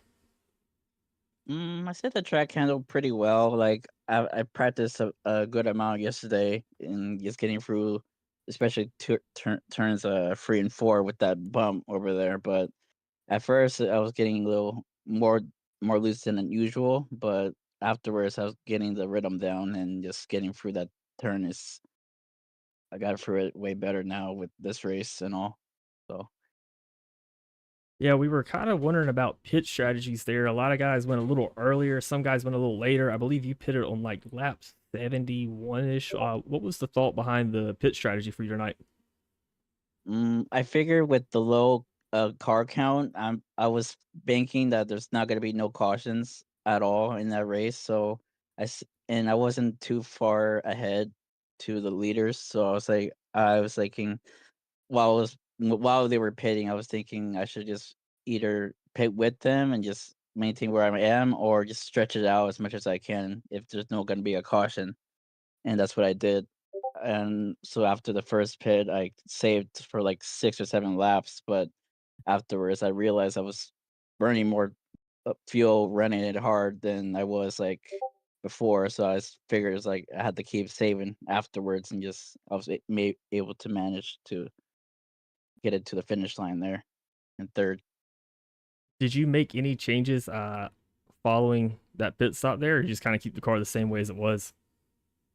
I kept this car the same way it was. I liked the handling of it when I was practicing today, and I didn't make any changes other than changes like yesterday, because the track temp was more higher when I practiced yesterday with my team. Then the race today was way colder this race, so I lowered the tire pressures for both, no, for all four wheels. Absolutely. Well, fantastic run tonight. Got you a P3 finish on a podium. I guess we're off next week, then we'll see you again at Michigan. Before I let you go, any shout outs or sponsors you want to give? Shout out to my family. They watch every week for both Tuesday, Thursdays, and Sundays as well. They must be ecstatic for me getting a top three in this series. First top three in the series. So shout out to them. Shout out to my team, Shoney's Racing. Only Mike was able to race today. Jennings is on a vacation right now. I'm not sure what happened to Chris, but shout out to him if he did run this race and all. Mike as well. He did pretty well. And I'll shout out to you guys for the broadcast. Always like to watch these broadcasts after the race or when I have spare time to see how everyone's running and all. And shout out to Daniel and the admins for this league. It's really fun league to do every week. Always looking forward to it. I was looking forward to racing again this week too. I was like, after 2 weeks, I was like, I need to start racing again. Yeah. Well, you do have Michelle S in the comments here cheering you on, so go give her a call and celebrate a little bit. Yeah, that's my mom. Yeah, she's on my sister's account. All right, well, I'm gonna let you go, but congrats again on the P3 spot tonight. Oh, yep. All right, have a good one. Thank you. You too. That's gonna be Chris Simon, your P3 finisher. Coming up next, I do have Mr. Shane Parrish. Shane, you got a copy with us in the booth? I got you, man. How you doing? I'm doing pretty good. You had a really good car out there tonight. I was kind of looking for you to make your way back up to the front. Not to the front, but make a run for the lead there at the very end. Did you think were you trying to tire save some tonight, or was Jamie just that fast out there? No, Jamie was really good. Congratulate him on his win. He's super fast. I mean, he's got 2,200 laps in here and I had maybe 200. It did showed I didn't have the practice time in. Been off for 2.5 weeks, so I didn't miss the last race, the Charlotte race. We were on vacation. So, they've had a lot of other personal things going on, and racing just has not been on my top schedule. And if I don't put in 1,500 to 2,500 laps a week, I suffer. I can't fill the car. So I'm old, and it just takes time, but been working on my auto shop and getting ready to do some painting and things of that sort. So little things on the personal side. And I'm just kind of just like, whatever. The new setup's coming out for the new car's coming out here Tuesday. So that's going to change a lot on how we drive these things anyway. Yeah, I'm kind of looking forward to that. I've read into a little bit about what it's going to entail, but I don't know too much about it. How do you think that's going to change your approach coming into every week? Well, it's definitely going to take a lot of time behind the wheel. I know there's definitely a lot of changes in aero. Tires are supposed to mock more along the lines of, real racing. So which means we would have double to triple the fall off we have right now as far wise as what it's doing. There's just too much grip on the long run and not enough fall off. So hopefully the fall off and tire wear will have to be a better managed thing. That's what we're hoping for. But it's just really hard to tell till it comes out and we get in the car and see what the setup shops do. Because as you know, all setups now back are extinct. They won't work in the car. So that means it's going to be pretty drastic. Yeah, these setup shops are probably about to make a lot of money coming up here in the next few weeks. But off next week, then headed to Michigan after that. How do you like Michigan? I'm okay there. At Michigan, not sure what's going to happen there with that race being on the older, having the older setups. And I have the newer ones. We'll have to see what goes on there. I'm not quite sure yet how that's going to pan out. But we'll see. It's an okay track. I like it. I just don't know if I'm going to have much time to put into that track to try to be any good when we've got the new car out. My time's going to be really to be put into the new car. I mean, that's what we're all going to learn. So that's what we got to learn. So I'm probably not going to be focused on Michigan too well. Just try to get a top 10 if I can and move on. Absolutely. Before I let you go, any sponsors or shout outs you want to give? I definitely want to thank Doghouse. Love it here. Love you guys up in the broadcast. That's awesome. Want to thank my company Mars, and definitely want to thank Ryko for the setups and the hard work they put in. I know coming up, it's going to be a lot of time they're going to have to put in to get these sets and get things going and keep everything moving forward like Ryko does, and I'm sure they will. They've got a lot of great guys up there doing it. So want to thank them, and just again thank Doghouse. Great league. Yes, sir. Well, congratulations on second place tonight, and we're looking forward to seeing you at Michigan. Thank you, and Jamie, good job on that. I better say butt whipping. There you go. All right, man. Have a good night. You too. That is Shane Parrish, your second place finisher, and join us in the booth now. I do have Jamie Horne going to be your first place winner, or your really winner, first place, whichever one you want to say, for tonight here at the Nashville Shindig 200. Jamie, you got a copy with us in the booth? Yes, sir, I do. Welcome back to the booth. Again, great run tonight. Looks like you had the strategy down. What was your thoughts going in pitting? I think you pitted on lap 50 and seeing that everybody, not everybody, but 5, 6 other people stayed out. I was a little nervous because I practiced doing the long run and staying out. If you save some fuel, you could make it to 75. That was going to be kind of the magic number you had to get to, and you're going to have to really save. But then saving that much, you lose so much pace.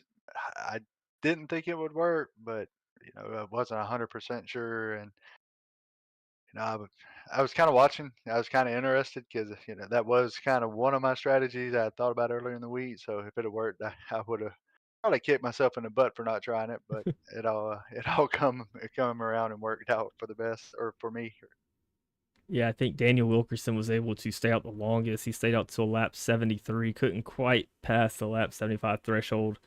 That's what we were kind of storyline developing for us, was watching Kevin Thompson, see if he could get back around to you as well. But I think you had about 28 seconds on him. But near the end there, did you have any tire left or anything? Look, you were still pulling away from Shane Parrish a little bit, but he was also catching you some, but kind of maintaining pace.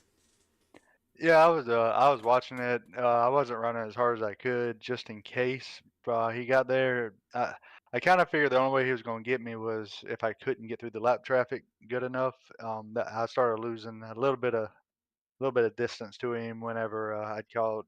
I think it was Gary and Justin, and I don't remember who it was. There's about 3 or 4 ahead of me, and got a little bit of time lost, but I knew once I cleared them, if I was able to, I'd be good. But I did want to save some tire just in case he got there. That way, I had some tire left to battle with him. Yeah, absolutely. And then last question I got for you is that we're going to Michigan, not next week, but the week after. You did pretty good there on Tuesday night. I think you came away with second place, was it? Yeah. That was in the Gen 4 car. So you think that will be able to translate over to these next gens, especially with the new updates coming this week?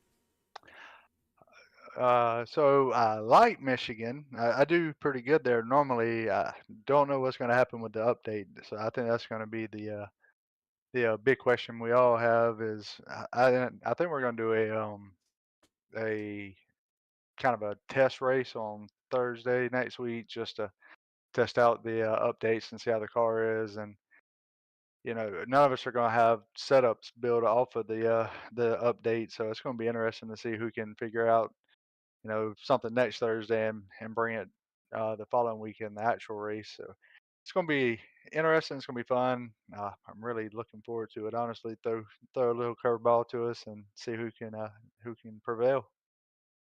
Yes, sir. Well, before I let you go, any shout outs or sponsors you want to give? Definitely want to shout out to y'all. They do a great job every week. I think K Dog, you said Hunter is sick or somebody in his family. Yeah, his wife had surgery, just kind of a surprise thing, but it was, I don't know how to put. They were able to squeeze her into a surgery today, so she had it. So he's taking taking care of her. I'd be praying for them and hoping for a speedy recovery for sure. Shout out to our sponsor, Group6. They do a great job sponsoring Shoney's. Been with us for a long time. Trackside NASCAR outlet. All of our sponsors. I'm sure I'm forgetting somebody. Butt kicker. But thanks to them. Without them, it would be much more challenging trying to make the league go around. So thanks to my teammates, everybody for the help. Ryko for the setups, and last but not least, my mom. I'll get in trouble if I don't tell her thanks for having me. She always takes credit for that, I think. So Absolutely. Yes, sir. so Well, congratulations again on P1 tonight. Getting that win, I think it's going to move you back up into the points, probably in the first place again this week. So congrats, and we're looking forward to seeing you in 2 weeks. alrighty, y'all have a good night. See y'all then. Yes, sir. You too. That's going to be Jamie Horne, your winner of tonight, the Nashville Shindig 200. But overall, fantastic race. Got very spread out, but Jamie was able to pull away with it, had a good pit strategy. I think if he would have fell back in the other pit strategy, it might not have played out like he wanted it to, but good on him to make that call there in the race and really run it well. Very consistent all night. That's kind of the key to a lot of these races. It's just being very consistent, and that's the hard thing about the Doghouse Racing League. Me and Kevin talked about it earlier. You win a lot of these races off pit road and pit strategy. I mean, it's hard to catch people on the track, especially in a league this competitive where everybody's good. There's nobody that's bad in this league. You got to win off pit strategy and making sure you hit every little mark perfect. That's what Jamie Horne went out there and did tonight. But before I go, I want to give another shout out to our sponsors. Shout out to Group6 for sponsoring the league and putting us on here. Group6 been with us for this whole season, been helping us out, put this league on, being our primary sponsor. I also want to give a shout out to Shoney's, who's been with us for quite some time now, as long as I have been in the league. Shoney's is going to be our presenting sponsor for the league. Also by Butt Kicker, leading haptics brand in iRacing, and Mars Property. We just heard from Shane Parrish himself in that 66 car.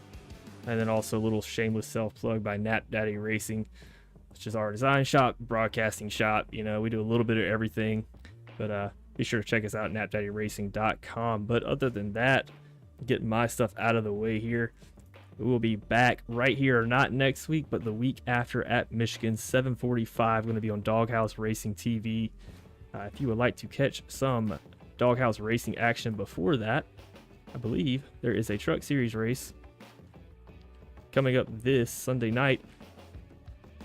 If I can get my calendar right here, at Charlotte Motor Speedway. And that is going to be right here on Doghouse Racing TV as well. I believe is starting at 7:45 as well, broadcasted by Daniel Wilkerson and Jamie Horne, who we just talked to. Had a good series going on over there. And then on Tuesday nights, you can check out the Gen 4 series on Intensity Broadcasting as they are headed to Nashville Superspeedway, back right here for the last race of the season. I believe Jonathan Jennings has that series in the bag right now. Chris Simon sitting in second place in that series with Justin McMahon in third. So everybody's going to be trying to battle to get that second, third, fourth spot. I'm not sure if Jennings could lose that lead, but I'm not so great at math. But again, we'll be back here not next week, but the week after. Michigan, 7:45, right here on Doghouse Racing TV. But for the last time tonight, I have been John Smith. Thank you guys for hanging out with us, and we will see you next time.